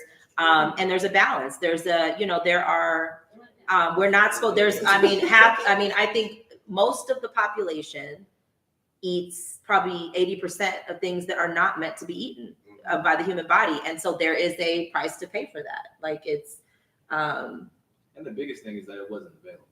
So we've evolved over, we call thousands and thousands of years, and we have all this stuff that's just now being introduced. So if you look at the all human race as one person, and 5 years old, 10 years old, 15, they've only seen, say, cauliflower. And then next thing you know, there's broccoli, green cauliflower. Your whole mindset is going to be completely shifted. So we look at stuff that comes off of a machine or a factory. All that stuff hasn't been even exposed or thought of, and we're never going to be able to evolve and catch up with science, food manufacturing technology, all that type of stuff. So we have to understand the karmic balance that takes place in our body and what that looks like, as well as how to respect it. The main thing you just have to do is listen. We try to silence our bodies with, cough suppressants or, pain relievers, but we think pain may be a bad thing. A bodybuilder doesn't feel like that. They know as soon as they feel that's pain. your warning system. Right, but I'm saying afterwards, you feel the pain, you know that you're about to rebuild, you know you're gonna grow in some form. So obviously in the moment we said associating good and bad it's given with the context of time. So whatever time period that you're in this hour, it may feel bad that I may have missed something. But when I turn on the news later and I found out there was a 12-car pileup on I-20, I may not feel as bad for going out and trying to do the work that I was gonna do that day. So yeah, I feel like the best thing of Buddhism is that it takes you out of the conflict of trying to put something in a basket and figure out what's this. It's just experience, just go out there, just explore. And that's why I like what you said about just exploring. Traveling gives you a different perspective of why you're supposed to be here, because you see so many different ways of life and you're not constrained to what we're doing here every day. Getting in cars, social security numbers. The whole nine. But it's a subscription. Right. As a citizen, as a member of the church, as a member of an organization, I'm not sure what. I mean, there's a huge. I mean, we're part of my book addresses why it kind of answers the question of why I believe there's so much mental unwellness in the U.S. And we live in a country where even our homeless people live better than people in some other countries, and a lot of people from the U.S. don't even realize how the rest of the world lives. We think that this is it, until you start traveling. I'm assuming everybody here has traveled somewhere. Been out the country at least once. Okay. So, but until you kind of done that, it's like your perspective is limited. Yeah, we're in this. Your matrix is limited. Your veil is designed. The U.S. is like a lot of people, a lot of theorists say that this was an experiment, that we're all part of, because the U.S. is totally different from like any other country. I mean, like we're systems, we don't count miles. We're so different. Even the foods, like the thing that made me really start perking up and really like, okay, what is going on here is that when I would travel, and I did a lot of traveling, like with Habitat for Humanity to different countries to build. And so we were in a lot of times still developed third world situations. And even when I looked at the food, so we got Kellogg's here, right? We've got all these food manufacturers. I just noticed everything tasted different in other countries. Okay. Everything tasted a little different. Okay. So I'm like, okay. And then I noticed every time I would go to another country, because when I would go, I would stay, especially if I was going as far as like Asia or somewhere, minimum of like 2 weeks. After the first 10 days, I started losing a little weight. A little tail started dropping up. And I was like, okay. So I kind of knew, I started expecting every time I would leave the country, and I didn't even really pay attention to why, but I was like, oh yeah, let me leave the country. I'll lose a little weight real quick. But then I realized, okay, because the food that we have here, they're poisoning us. They're chucking it full of all this extra stuff. Like we have a little chart. It's like this side-by-side comparison of food ingredients of the United States and in the same manufacturer making the product with the same striped tiger on the front in another country. And it's got 2 or 3 less lines of bullshit. We've got all these colors and red 40s and singing guns and gums and stuff the stuff that you cannot pronounce and that's not in your cabinet. Okay. So we've got all this. So it's like, as I've gotten older and really kind of studying, really just been around, I'm like really, really scratching my head. Like, were we really an experiment over here? I mean, they say Christopher Columbus and them rolled out of Europe and they came over here to start a new life, but really, was it really just an experiment they were doing over here? Because it's like, it's just like bizarro world. It's like the rest of the world is operating this way and cool. And, I mean, everybody's got issues, but here we're like, it's like everything's like the opposite of what it's supposed to be. Opposite day. And they're telling us all this, they get on TVs, and I don't even really watch TV anymore. I've kind of come to the conclusion that anything on TV is probably false. It's probably a lie of some kind, but you can trust the movies. The TV shows too. The movies, I don't know, some TV shows, I don't know, the quality ones, but like the movies, like when you say, what I'm starting to notice a trend of is the things that you see in the movies, those concepts and those realities in the movies and those ideas are, yeah, those are like coming to be real. And everything I've heard on TV and these shows and the news, I don't even, we're not even going to talk about the news because I think we're all in here intelligent enough to know the news is some BS. Even though, shouts out to WSV because they put us on there, but they covered our story when we needed it. But listen, I will use the media if necessary to reach the masses. But it's the only thing that gets some organizations moving nowadays. You can say that, hey, it is. Your student population is homeless. And that's sad because even in the case viral, that's when we care.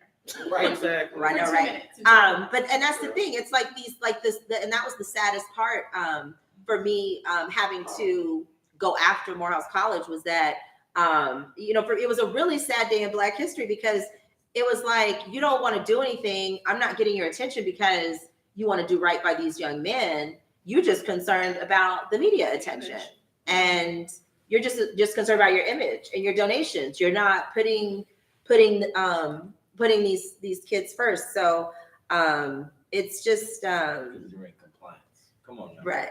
We're not gonna say your names. You know. I wanted to put my Medea rolling pin, like say compliance one more time. Like don't say compliance to me one more time or I'm gonna go off. But anyways, Mr. Carter, we're gonna put you on the spot because you were late. Thank you for joining us. Thank you, guys. We've been talking about a lot of stuff, but most recently people were kind of just giving a brief where you're at spiritually, kind of how you grew up. Were you raised in the church, forced to go, didn't want to go? Do you go now? Like kind of where you're at on that spectrum. Well, Is this wide right? spectrum.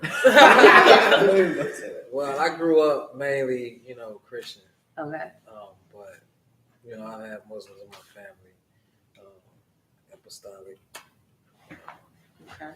and of course Masonry, which is open-minded to, free spirit. And Masonry is kind of a religion for some people. It's a following. It's not labeled a religion. It's more of a fraternal organization. But I think the biggest thing I learned in my intro to religion class, shout out to Winfred Rice, Morris did some good things, but what it did was it really wasn't studying religion, it was studying how to study religion.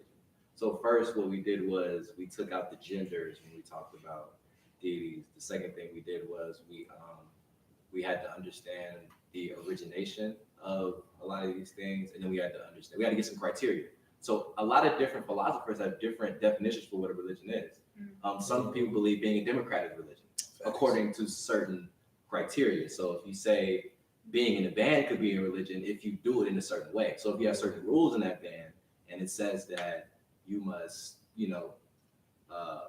live a certain lifestyle in accordance and respect to that system, then it could be considered religion. So I think that was a really interesting point that I learned in that is that cults obviously transition to religions, and then religions become lifestyles, and now we have the laws and the way that we experience the world today. So the separation, and our basis for what we believe is right and wrong. True. And even if you're not in the church, you're still, your values, your morals are still going to be somewhat reflective of the native, what do we call it? Ideology. Yeah, ideology. Mm-hmm. So, Masonry, do you have any? Well, my book does kind of attack not necessarily the Black Masons because they don't know better, but the 1700 Masons that signed the Constitution and all that. There is not Prince Hall, but there is an indictment on not just the United States, but the Masons and some other groups for basically hiding this information or perverting the information in a way that doesn't allow the individual to, it basically keeps you dependent upon them. It doesn't allow the individual to find what they need to find and connect, with their own spirituality. So I think a lot of I don't indict anybody in the modern world because we're all victims basically. I mean, a lot of people follow things, they do things, a lot of times based on tradition. Oh, my mom and my daddy was of this, and my mom and my daddy was of that, and this is what they believe. Now this is what I believe, and what I challenge everyone to do is, not necessarily change to what I believe, but just examine why you believe certain things.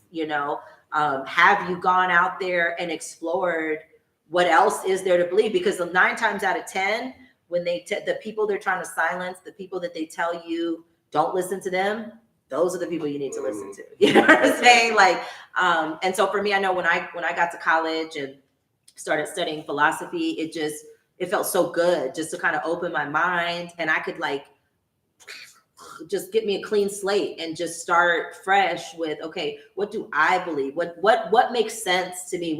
Because the truth of the matter is that there's 8 billion people on this planet having 8 billion different experiences. Okay, so you may believe something different based on your experiences, and that's your truth. That is the truth. You know what I'm saying? Or part of the truth of what's going on here. And same for me, and same for you, and everybody else. I think that the disservice of religion, again, is not allowing people to really go within, not allowing people to really discounting the person. Yeah, discounting the person for the collective, because and that's what causes, I think, a lot of times a lot of mental unwellness, because we're finding we're not feeling it. You know, we're not feeling it. We're trying to find where we fit in, and we're not feeling that. Like I had you feel bad for it. Yeah, and they're making you feel bad. Yeah, I had a friend of mine on a previous recording, and she was just like, you know, none of it resonated with her. Just none of it did. And then the person sitting next to her was like, oh yeah, I believe, you know, and it's so, and it just like, even in here, you've never experienced it. Like I think there was a point in time where I never believed it was all true, but I wanted to believe in some of it. I thought it was a little potpourri, a little hodgepodge of a little truth, a little, maybe they skewed it some a little bit, but overall, I wanted to believe in this book, that this book was given to us by God, and this was our map, because it was easier. It's easier to believe in a map that's already laid out for you. Oh, just follow this map, than having to go inside myself and figure out what my map is, or you figuring out what your map is. So to relate that to the map, let's talk about understanding your person. When you have to, you always say that know thyself, study thyself. What's the order? Know disrespect. Okay, this is your platform. Know thyself, and understand thyself, master thyself. Okay, so to know yourself, you have to give context as to where you are. So when you're talking about mama this, daddy that, you have to understand that if a human, you are a culmination of your experience that you've had on this planet, but your DNA and your lineage is a culmination of the entire human race. The context as to what geographic location it came from, what they experienced in that time, and how they felt. Because you do transfer emotions, you transfer feelings and memories. So when you understand that, you have to take that into account when you're dealing with your shadow self, or you're dealing with the person behind the mirror. So when you're understanding yourself and mapping out what your guide is, you have to first understand where you came from. You can't start a map in the middle, you know. Yeah, and understanding why you feel certain ways, like right. the whole yeah, because the whole slavery thing, that's a good point to touch on. Is that science has now proven, and I like to just bring up science because it's something that most of us can agree on. It's not just, this isn't just my opinion or what I believe. This is something that they've proven. But science has proved, you know, we carry trauma in our DNA. You know, a lot of people don't recognize it, good or bad. We carry trauma in our DNA. So a lot of the, you hear a lot of white people saying, oh, slavery was however many years ago, get over it or whatever. Well, we're not over it. I think it's 16 generations that it will carry. And a lot of people don't understand that. So understanding that first, that you're still carrying this DNA. You're not as removed as you think you are. You're carrying this DNA, and it allows you to move with grace for yourself. Yeah, you need to understand that's your starting point. You know, you're not starting in the same place as, I don't know, whomever. And understanding that Johnny may have not experienced that because we're so diverse. Obviously, all of our parents or great parents may have not experienced the same thing, whether it was a plantation or whether they came from another country, whether they were black in Germany or whether they were black in China. You know, black people go to China, they seem like, oh my God, it looks crazy almost, but these are all different experiences that we don't want to say one is worse and one is the other. I really hate when we see, like, for example, say the black community wants to argue with the Jewish community, and they want to cite the Holocaust and they want to do that. But it's like, no matter what, we can't put trauma, we can't put experiences on a scale, a number, based on how many lashes you got, based on what type of beatings or what type of family you came from. It's all relative. So when you talk about homeless people in America, a lot of things we don't take into account with homeless people, we look at just on a daily basis. The only reason why they're surviving, they probably have some really tough DNA. They're probably, their parents, their lineage has probably been through much more, and they get, what do you call it? I said like spiritual calluses almost. Because as soon as your brain stops growing and stops trying to ascend, as we say, you're gonna die. As soon as people, get dropped off at the what do you call it, nursing homes, stuff like that. As soon as they no longer get, they just die out. But when people are living in their purpose, you see someone dying on their farm to the last day, still smoking a cigarette, still doing whatever they're doing. The reason why they're able to survive is because their body is in a mode of tougher. Yeah, I mean, like that's like people like you look at people in the Middle East, like say Turkey and places like that. They always get bombed and shit. They have a energy that allows them to deal with that. Okay, they're used to it. Okay, if we over here getting bombed, we wouldn't even know. I mean, I don't even know what we would do. It's similar to there's an attorney I used to work for. He had this theory in court on why Black people didn't receive the same compensation as white people, because Black people were tougher. So the Black person that gets attacked here on Peachtree Street, it wasn't as bad for them as the little white person that got attacked, because they're just not used to anything like this. So that's something that I think when we talk about, it plays into the psyche, into the system, into our perception. And why we don't get the same equity in the justice system as some people do. But so anyway, another thing I wanted to touch on while we were talking about, I wanted to go back, and we kind of got off topic, but we were talking about the FDA. We were talking about food versus food standards and things like that, and how I think a lot of our memories, a lot of unlocking, a lot of what's clogged up in a lot of people has to do with the food, the foods that we eat. We, clog your body, clog your mind, everything's clogged, and so, one of the things that I know with me personally, it's been a journey with the whole food thing, what to eat, how should I know. For a long time, I just used to say to myself, oh God, I just want to eat the way God intended. Like, I know that if I eat the way God intended, I won't go wrong. And I honestly believe too, I posted on my social media page, there was this scene, something on TikTok of a big fight that broke out at the Popeyes. Okay. Somebody was, it was somebody, I think the white girl threw some chicken nuggets across the thing at the cashier gal, and then everybody came out, beat her down. I got it on my page right now. Oh, it's good. It's good. Yeah. The white girl, she done threw it, and then everybody comes out, and everybody's fighting, and and it was where's the music? It was the music for me. They don't put the Popeye theme music behind it. Wow. Yeah. What was the question? That's what I was okay, no, I'm about to tell you. Hold on. So I'm gonna say this. I'm just gonna put this out there. I don't see vegans and vegetarians cutting up like this. Okay. Do they have the space to do it? Oh, I'm sure anybody can cut up. There has been fights of slutty vegan. There have been fights of slutty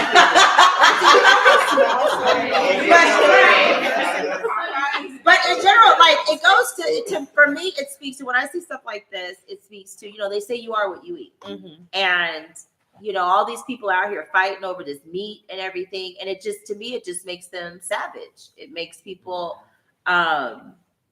it's. Affects your cognitive. I hear you. I don't It know. does. It I'll does. let you just- It may not be, but when I see this, and I see people acting like this in establishment where this is what they're serving, this is the energy that's going on there. You know what I'm saying? It's not so. It probably isn't the best example, but it's That's a reach. it's the energy. But it's But I don't see. I don't. It does. Mm-hmm. And I mean, would you say there was fights at Slutty Vegan? I didn't know. There's got to be fights of slutty. I mean, their people are everywhere. That's all Well, I'm the saying. Slutty Vegan, their locations are very tiny, so it Yeah. always looks People full are regardless. always It's people are actually always good out the marketing. door. Yeah. Well, I just have never heard about, you always hear fights breaking out, you know, and food fights and people wanting to get their food. Yeah. But you know, like the vegans, the vegetarian spots, they're a little bit more calm. They just wait in their line, like they I'm wait sure for their there's some food. aggression Like at the I'm store. serious. I mean, I'm not saying that aggression doesn't exist, but it just, like, for me sometimes when I think about these things, when I just Analyze. observe humanity, I look Exactly. at. I think to make an analogy to what you talked about earlier, you were observing the different religions, right? You were observing the practitioners of those religions. You were saying that, unfortunately, especially the Black church, it doesn't look good from the outside based on the sum total. So although this is just an example of probably just two people that are just angry, the sum total, the energy around fast food spots or places that are serving a certain selection of items. And well, what I wanted to get to was that certain foods that every food has a frequency, every food has energy and has a vibration. Mhm. So when you're eating lower vibrating foods, you're going to have lower vibrating energy. You're going to behave in a lower vibrating manner. That's kind of where I was and that was just the most recent, like. So do you think that's about meat, or do you think that's about low quality? It's just low. I know it's just. I think it's just low vibration in general. Like, not necessarily meat, but meat is the lowest vibrating food. It is. There's I mean, a scale? it's dead. Absolutely, there is a scale. I have no, I'm just. I don't Yeah, know. no, yeah. There is a scale. See if you can pull up the. Yeah, I think fruits are at the top. Fruits carry DNA. Those are very high vibrating foods. There's definitely a chart. Limes, I think, are limes and mangoes are at the top. With them shrooms, No, got we're you not. in No. the We're not supposed to be. That's the problem. That's what they've told us. We're not supposed to be we're not carnivores. Our mouths, like, pull up I got the book. you got the book? Get the book so she can see it. Our bodies aren't even set up, our mouths aren't even set up to eat meat. That's why I've heard the exact opposite, that our bodies were not designed to eat fruits and vegetables, that we're designed It's to true. eat. I have heard. that's the lies that they'll tell you. Get the book. No, when I went to that Reiki lady was telling me, like, The way your jaws the move, different foods correlate with different They say the same thing. chakras Your and things. you're not supposed to but I didn't hear that meat.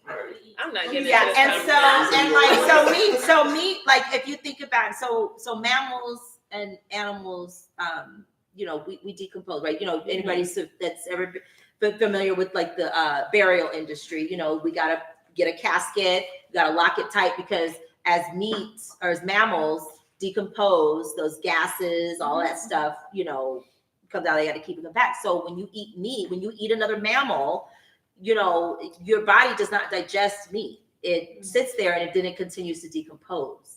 Or putrefy is what it's called. Yeah. And this is also why that dead flesh is also why a lot of people, as they get older, their teeth start falling. If you look at ancient skulls and ancient skeletons, all them, they got perfect teeth intact. Ain't nobody, they're not toothless and mouthless. And those people were eating fruits and vegetables. Is Go it ahead, Chris. possible that, I'm sorry, go ahead, Jared. No, I was about to say, I think it's also because how the animals are raised too and what they're eating. Because I mean, I don't know if you've seen the videos when they're pumping into the chicken Yeah. in the store. Yeah, well, they're not eating that. They're pumping that into. Animals don't go against nature.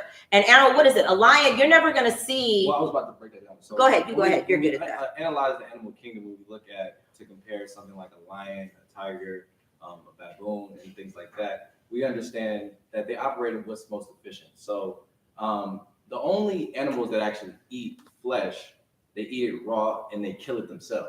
There's no animal that eats flesh that has to season, cook, prepare, or use a tool. They're given the tools naturally. They have claws and they have a different set of anatomy. That's not true though. Like, otters use tools in order to open shells and to eat. Like, they use nature. Animals use In nature, though, and everything they use is found Without in nature. technology, you wouldn't be able to eat meat. You couldn't go outside today and go hunt an animal and then cook it. But if I have they a stick and a rock, like, that's still nature creating the sphere, making it a tool and accessible for ancient humans to hunt. So I think I just got lost on the tools part. Maybe I'm Well, yeah, what I'm saying is when you look at something like a lion that would chase a gazelle, they have the speed, the strength, and the ability to. Teeth are tools.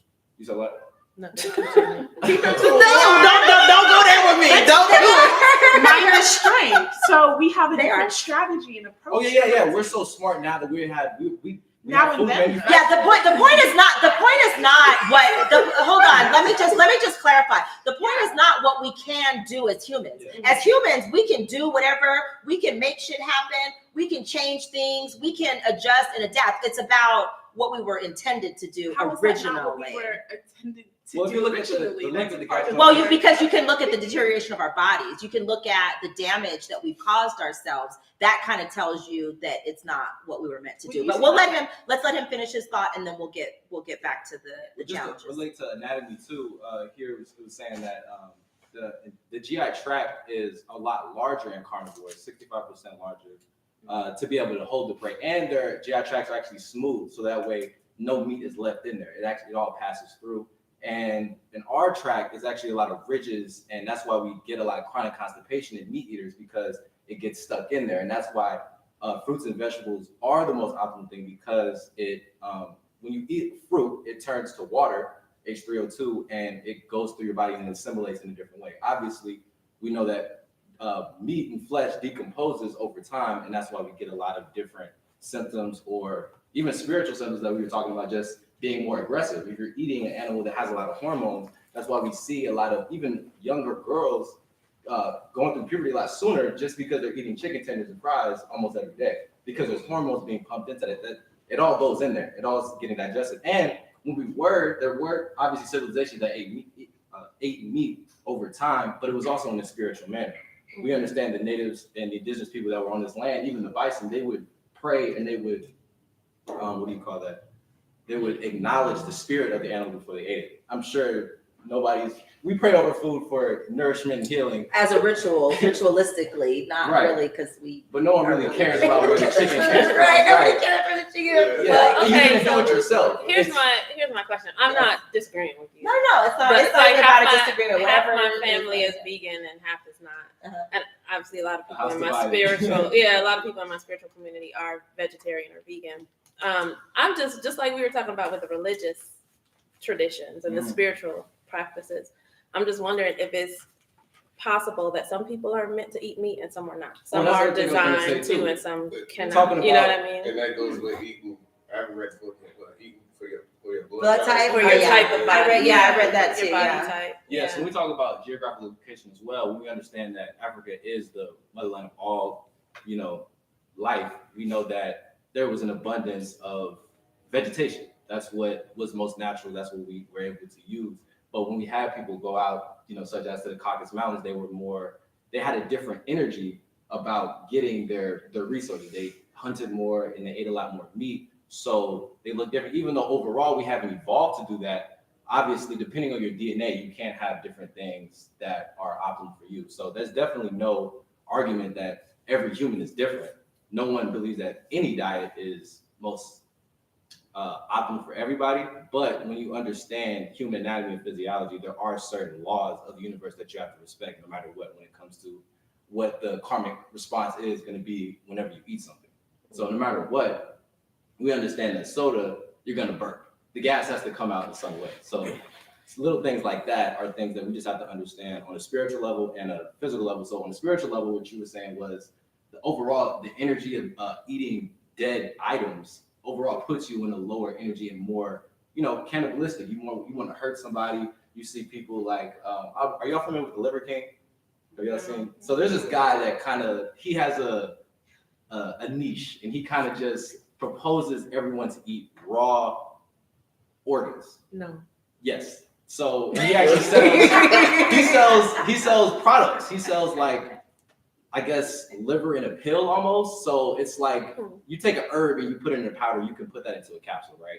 You can take a drug, you put it in a capsule. But he basically somehow was able to, I'm sure it's all fake, but yeah, he puts raw organs specifically for different ailments and just for people to take on a regular basis. So I'm sure it's all. This is as a dietary supplement. Oh yeah, but this is what he only eats. He's a carnivore. So when people are believing that that's the only thing that's possible, you have to start to question what the intent is behind it.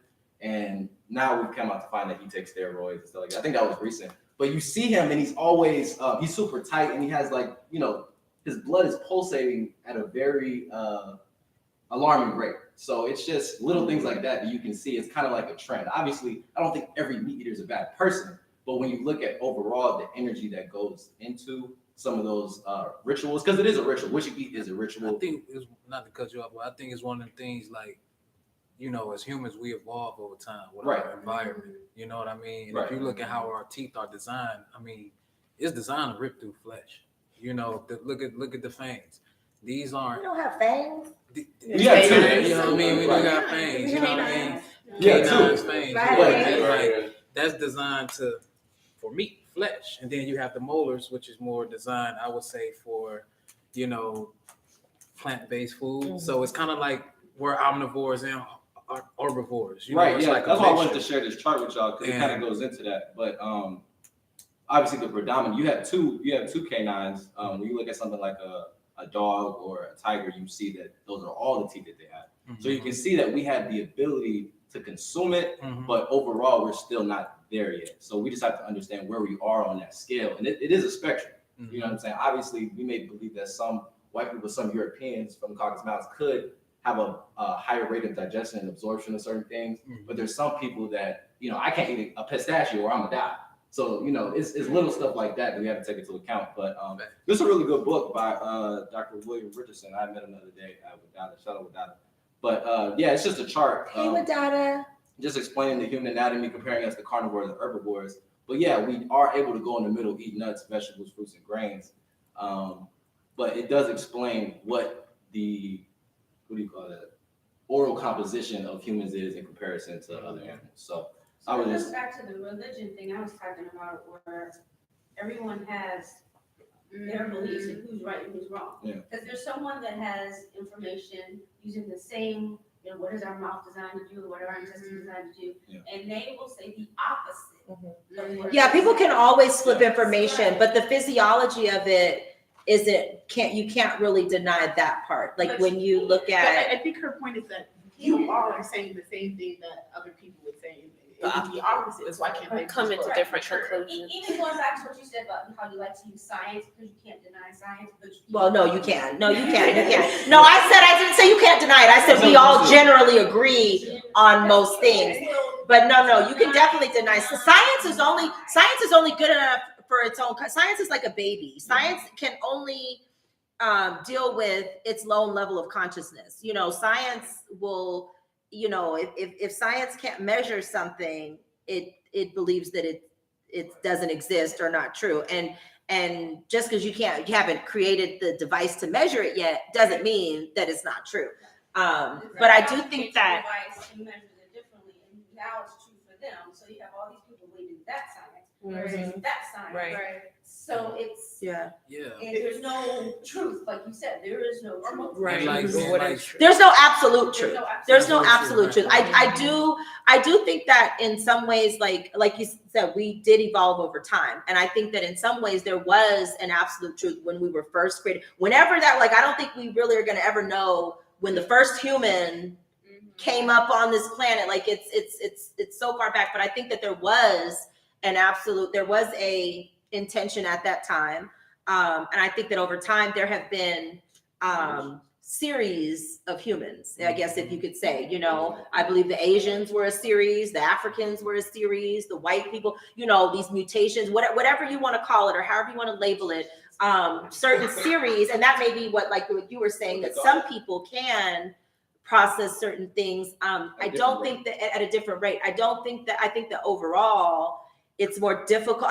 So for me, when I judge what's high vibrating, low vibrating, it's basically what's the easiest for your body to digest. What's the simple thing? And I know he breaks down the simple and complex stuff, of our body.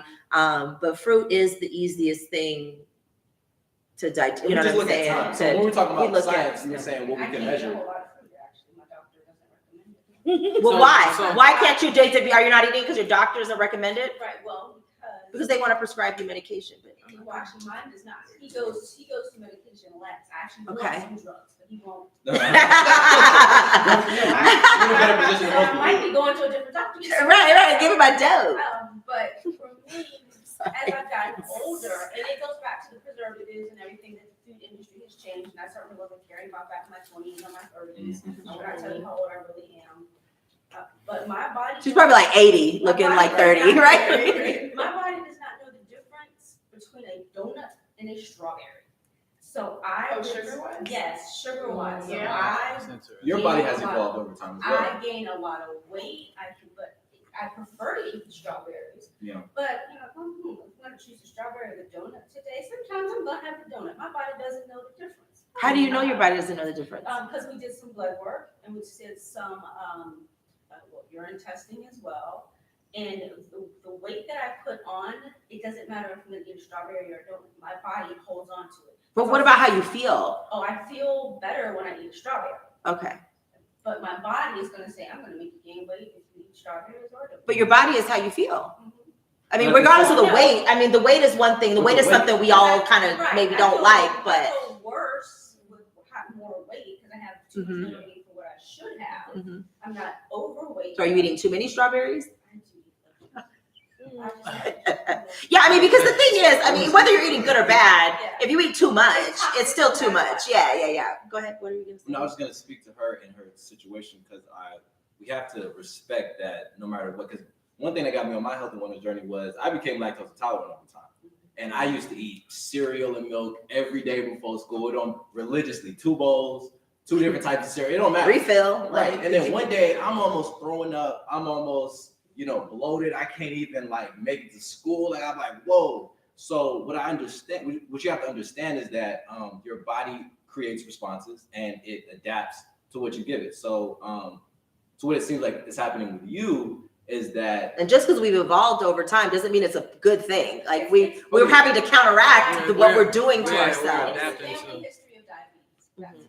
Exactly. And I just wanted to say that I feel like it's important to take that into account when we look at science this, science that. That's why clinical trials is what we look at. We look at a large group of people doing one set of things. We look at another set of people doing this. But you have to understand where you fit into that. And how you got to be that person. The fact that what were you doing before? Most Americans read on an 8th grade level, they're not going to read the whole study and understand what the real concept is and how they can apply that to their lives.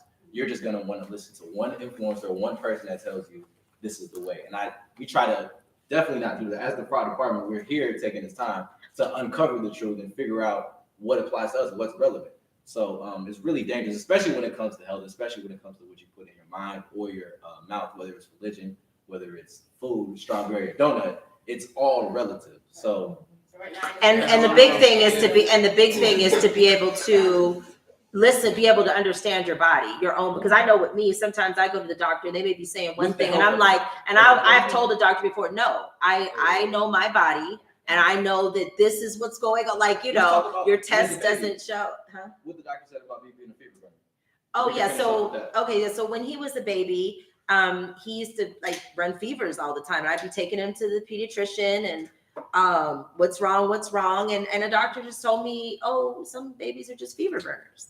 And I'm like, no, biology says if you're running a fever, your body's fighting something. There's an infection. There's something else there. But he just wanted to keep prescribing, oh, just take this, just take that. Well, I finally went to another doctor that was like, oh, his immune system, whatever. And so they recommended they do the cod liver pills and the little gel caps. Take one of those, bust it in some orange juice each morning and give it to him. And I did that for maybe a month, and he was never sick again. You know what I'm saying? He was never sick again. So it was very rarely do you find doctors that are really trying to heal the person. Like that doctor was able to help me heal his immune system and whatever deficiency that he had, versus another doctor that's just going to say, oh, he's just a fever and just give you a pill to treat the symptom and not so much. And so that's the only reason that's one of the things I typically just because of the way doctors are trained. And I think he's a future doctor, but has decided not to go, I think, through the traditional route, but just the way that they're trained it's not about healing the body. It's about treating symptoms. And so I rarely go to a doctor anymore for anything, because all they're going to do is treat my symptoms. Yeah. They're not going to do anything for me long term that's going to, just like his grandmother, for instance, she just recently had a little bout with high blood pressure. And so she goes to the doctor. Now she's on high blood pressure pills. Okay, well, what was the thing? What happened? What are we going to do to try to, so you're just going to be on high blood pressure pills the rest of your life now? And she's like, yeah. Well, we just have to understand when we look at the medical school track, when we look at what you go through in those 4 years, a lot of people don't actually know. 99%, well, I'm not gonna say 99%, but less than 5% of what their actual curriculum is diet. Most of it is about understanding the reactions of medications and treatments and symptoms. So the Western medicine is really good at dealing with things like bone, exoskeleton situations, surgery. We've gotten really good at that. But when it comes to chronic situations, we have the most chronic illness in this country. So if you want to say cancers, diabetes, right, we have all the all that technology, stuff. but when it comes to what actually happens in the doctor's office, it is often misguided by the leverage of capitalism. We all see that nowadays. You just have to look at the stock market, the biggest But that's done on purpose. And, Right. Yeah, of course. It's a business. By accident, on purpose. So if I can say, oh, I got a cure for this disease, then I'm going to lose you as a patient. Because I need you to keep having the I disease. need you to keep Yeah, I'm having not going to tell you, hey, stop doing this over here, stop eating this thing, because that's what's causing the disease in you. I want you to have the disease so that I can and that's treat why we it. feel like it's an experiment, because who would do that on purpose? So it's really interesting. And the healthcare, when you look at the healthcare industry in other countries, it's not like here. I mean, it's like, you know, you have a lot of countries where everybody kind of gets their healthcare, and it's like, and that was the thing too. We realized that, because I was like, why can't the U.S. why can't we have free healthcare like all these other countries? But the other countries don't have the health risks that we have here. These other countries, like I was going back to what I was saying before about the differences, the same manufacturers are creating food A here, food B there. So food A here is killing us. So they're not going to give us free healthcare because, you know, we're over here dying. But the country that, okay, they're taking more precautions, they're a little bit more health conscious over there. So they you know, we can give them free healthcare. So it's like I still am I'm still like really trying to put it all together. Like, what the fuck is the U.S. going on? What's going on here? Like certain stuff and that's the thing too, money. Yeah, because I was over there, like ketchup, for instance. Yeah, and when you look at the United States, when you look at who to, you know how they always say, you know, should I believe this or that? You got to look at what's the source, why are they saying it, why are they telling me this, and so you got to, in order to determine whether I can believe these people, these lawmakers, these politicians, or whatever, it's like, okay, what was our society created for? Money. And if we look So everything is done to make money. They're gonna lie to you to get you to spend your money. They're gonna so you can't. It's almost like you can't believe nothing. It is a business. I mean, it's.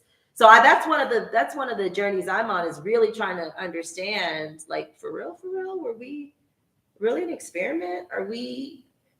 Like, because all these other countries are making all these great laws to protect their citizens and make sure they're not being poisoned and everything. And over here, we're just, playing. It's capitalism at its finest. And it's the wealthiest, or one of the richest countries in the world. Not the wealthiest, but one of them.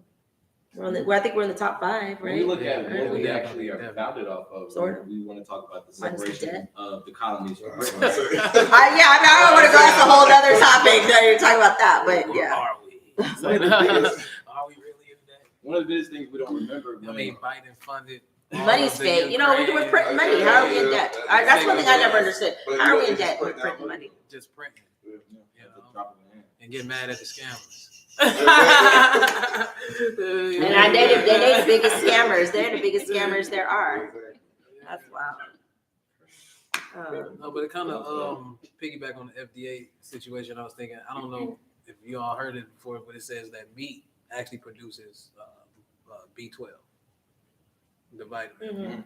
And so I guess clinically and scientifically speaking, with that, you can see where we would need some form of meat, because B12 actually stimulates our nervous system. We can't get B12 somewhere else? Well, yeah, I mean, the animals get it from vegetation. Just, Yeah. But when it comes to these letters and numbers that we equate as vitamins, it's just associating with minerals. So yeah, we can unlock certain minerals from eating the flesh of another body, but we have to also look at what source they get it from. So there's fact, like just like she was saying about the science, there's truth in these different perspectives, but a lot of times what we do is we only shine light on one area and we don't take into account the whole situation. So it's fine that you can get B12 from that, but you're also getting cancer, indigestion, colon, like all this other crap. Like, and the thing is with animals, it's like anything you get from an animal, you're getting it because that animal has eaten some plant or or vegetation. So that makes sense. Like why have this middleman? You know what I'm saying? Like why have this middle animal in there? And then what they're it's almost like drinking water that's already been in somebody's mouth. Like backwash. You know what I'm saying? Like why do you need to I'm sorry. It's filtered now. Yeah, it's filtered. Like why would you even, you know what I'm saying? Like go ahead, what were you gonna say? No, okay, so even like the grass-fed, when they say grass-fed meat, like, and somebody, you have your own farm and you're raising the animals yourself, like, you still think they shouldn't eat meat even though they raised it and they saw what the animal ate, and then. I mean, for me personally, when I look at the fact that when I look at that biologically we're not able to digest meat. For me, it's all dead flesh, and it's not, and it's low vibrant. There's nothing that I'm getting from it positive. I feel like the negative impacts of it, the inflammation, just all the other stuff that it causes. I think if you're gonna eat it, if you gotta eat it, then sure, that's the best thing. I used to love me some farm burger over here. The farm burger, because that was the one burger I could eat that I didn't feel heavy and weighed down afterwards. I felt like, I'd just eaten some fruit, no big deal. But now that I've stopped, so the thing is, just like what you were saying about your body adapts, your body evolves, right? So over time, I've eaten meat I was eating meat my whole life. So my body was able to, pretty much, thank you so much for coming. My body was able to pretty much, my body was able to adapt. But now that I've stopped and I've, pretty much detoxed from that, when I try to eat it now, I feel the immediate negative effects because my body is no longer, counteracting. It's like sometimes you don't even realize how bad you feel because you're in a constant state of feeling bad. You don't realize, like, because I know, like for me, I had I suffered from a lot of inflammation, so I thought it was just because back pain, neck pain. No, it was inflammation from the shit I was eating. Like my back hasn't changed. I still have the degenerative shit in my neck, but I don't have to hold my head up. I don't have to I stopped eating meat. All that inflammation went away. Weight dropped off. I don't, work out. Oh, this is another thing. I don't have to wear deodorant. Like I don't stay anymore. Like, I mean, I'm probably like 85% fruit now. And then I still eat like some plant-based stuff and then a little bit of sugar. I'm still on the processed sugar a little bit. I haven't quite given up my chocolate chip cookies and stuff. But I've seen and that's the thing. So like for me, there's nothing now that a doctor can really tell me, unless I break something or, it's something exoskeleton, there's nothing a doctor can tell me. I know my body now. Like I've lived with it, 44 years. I've detoxed from some stuff and then I've tried it again and kind of played because even when I stopped eating meat, I never really swore off meat. I was just like, every now and again. Once you stop doing certain, your body gets so used to, just like when you do drugs, like if you've ever done drugs, there are people who do drugs, the body is used to process. The body can process it. It'll keep processing it. And then you build up a tolerance. So a lot of people have built up a tolerance for meats and the things that aren't necessarily the best for us. But once you stop and then you try it again, then you can really evaluate what it's doing to your body, because when you're in a high tolerance mode, you don't really know. I know, like for me, when I smoke weed, I smoke a lot of weed all the time, my tolerance goes up. So I can smoke, but if I stop for a while and then I hit a blunt, then it's like, I can't hardly stand up straight. So, and it was the same thing with meat. So once I completely detoxed my system, I was able to really evaluate for myself what my issue, and there were a lot of things that I had no idea were affected by what I was eating. I thought it was something else, or I've been told it was something else, but I'm starting to believe that every single thing, every problem we have, even our hormonal imbalances, our bad energy, our bad days, it has to do with what we're putting in our body. Yeah, Like, science all of of they it. call it the gut brain. Like, Yeah, that's true. Yeah, he did a podcast on that your gut is your first brain. Absolutely. Right. They tell you that well, you refer to this as your brain, and you refer to this as your gut. You think this is just your engine that just processes things. But when you understand the connection between mind, body, and spirit, for example, when you get the butterflies, the first place you feel it is here. Mm-hmm. Your body is where your eyes reflect an image, such as a pretty girl or a guy that you like, and then your gut microbiome, which is just bacteria. You have more bacteria in you than cells. We all know that now. We're still trying to understand how that relates, and that's research I'm actually interested in. Hopefully, I can get my PhD one day in that. But when you look at the reaction, this gets alerted first, and whatever energy state you put yourself in on this level, you are able to translate that into your mind. So that's why, Muslims, they practice fasting so much, because once you separate from something, you're able to really analyze what it does to you. If you're always around that girl, you don't really understand how envious she is, how toxic. That's a good point. Separating. It's just separation. Yeah. So like for me, when I see, separated from food and detached from a lot of different things, I was able to I think we see can lead the people with that. Separation is not, separation isn't the worst thing, definitely. Mm-hmm. Because it's, looking in the mirror, you're never really able to see yourself. That's what you said. And you're never really able to see you and your experience until you're able to abstain, I guess we would say, from pleasure or even from regular things. You did a communication fast a couple times last year. Little stuff like that really goes a long way. So yeah, my communication fast was where I just I didn't talk to anybody, no text, no calls, no TV, no phone. Just stuff we take for granted. Just a day, and I don't like to call it honoring the Sabbath, but I do on Sundays, I like to just do a fast from the world. Just everything, just don't do anything that has to do with, I can leave I leave the house sometimes, but I try to just be. Just don't focus on anything out there. I don't worry about what's going to happen Monday, what happened last week, I just detach from everything. I try to not get on the phone. I try not to even talk to people about anything. I even tell him, he's on my phone 4 or 5, I don't know how many times a day. We're on the FaceTime, and it's okay, I'm doing my fast, so just let me be, for the day. And it's a really, really, it's not easy, because the random texts that come in, you don't want to necessarily ignore people and whatever, but it's so necessary. It's like you said, you'll never understand something hovering within it. You've got to step outside of it at some point, and try to see the bigger picture. Because that's the thing. It's like when you're in something, you can't see the whole picture because you're inside of it. You got to somehow come outside of it and look back in. And that's why I feel like traveling is so important, because and that's what's helped me realize what's going on here in the US is that once I left the US, it was like I started realizing, hi, this is a private event tonight. No, that's. Oh, they're with you. Yeah. Okay, no problem. So when I left the US is when I was able to kind of look back in and realize and start seeing this bullshit that was going on. You know what I mean? It's just, and it's wild. And I wouldn't be surprised.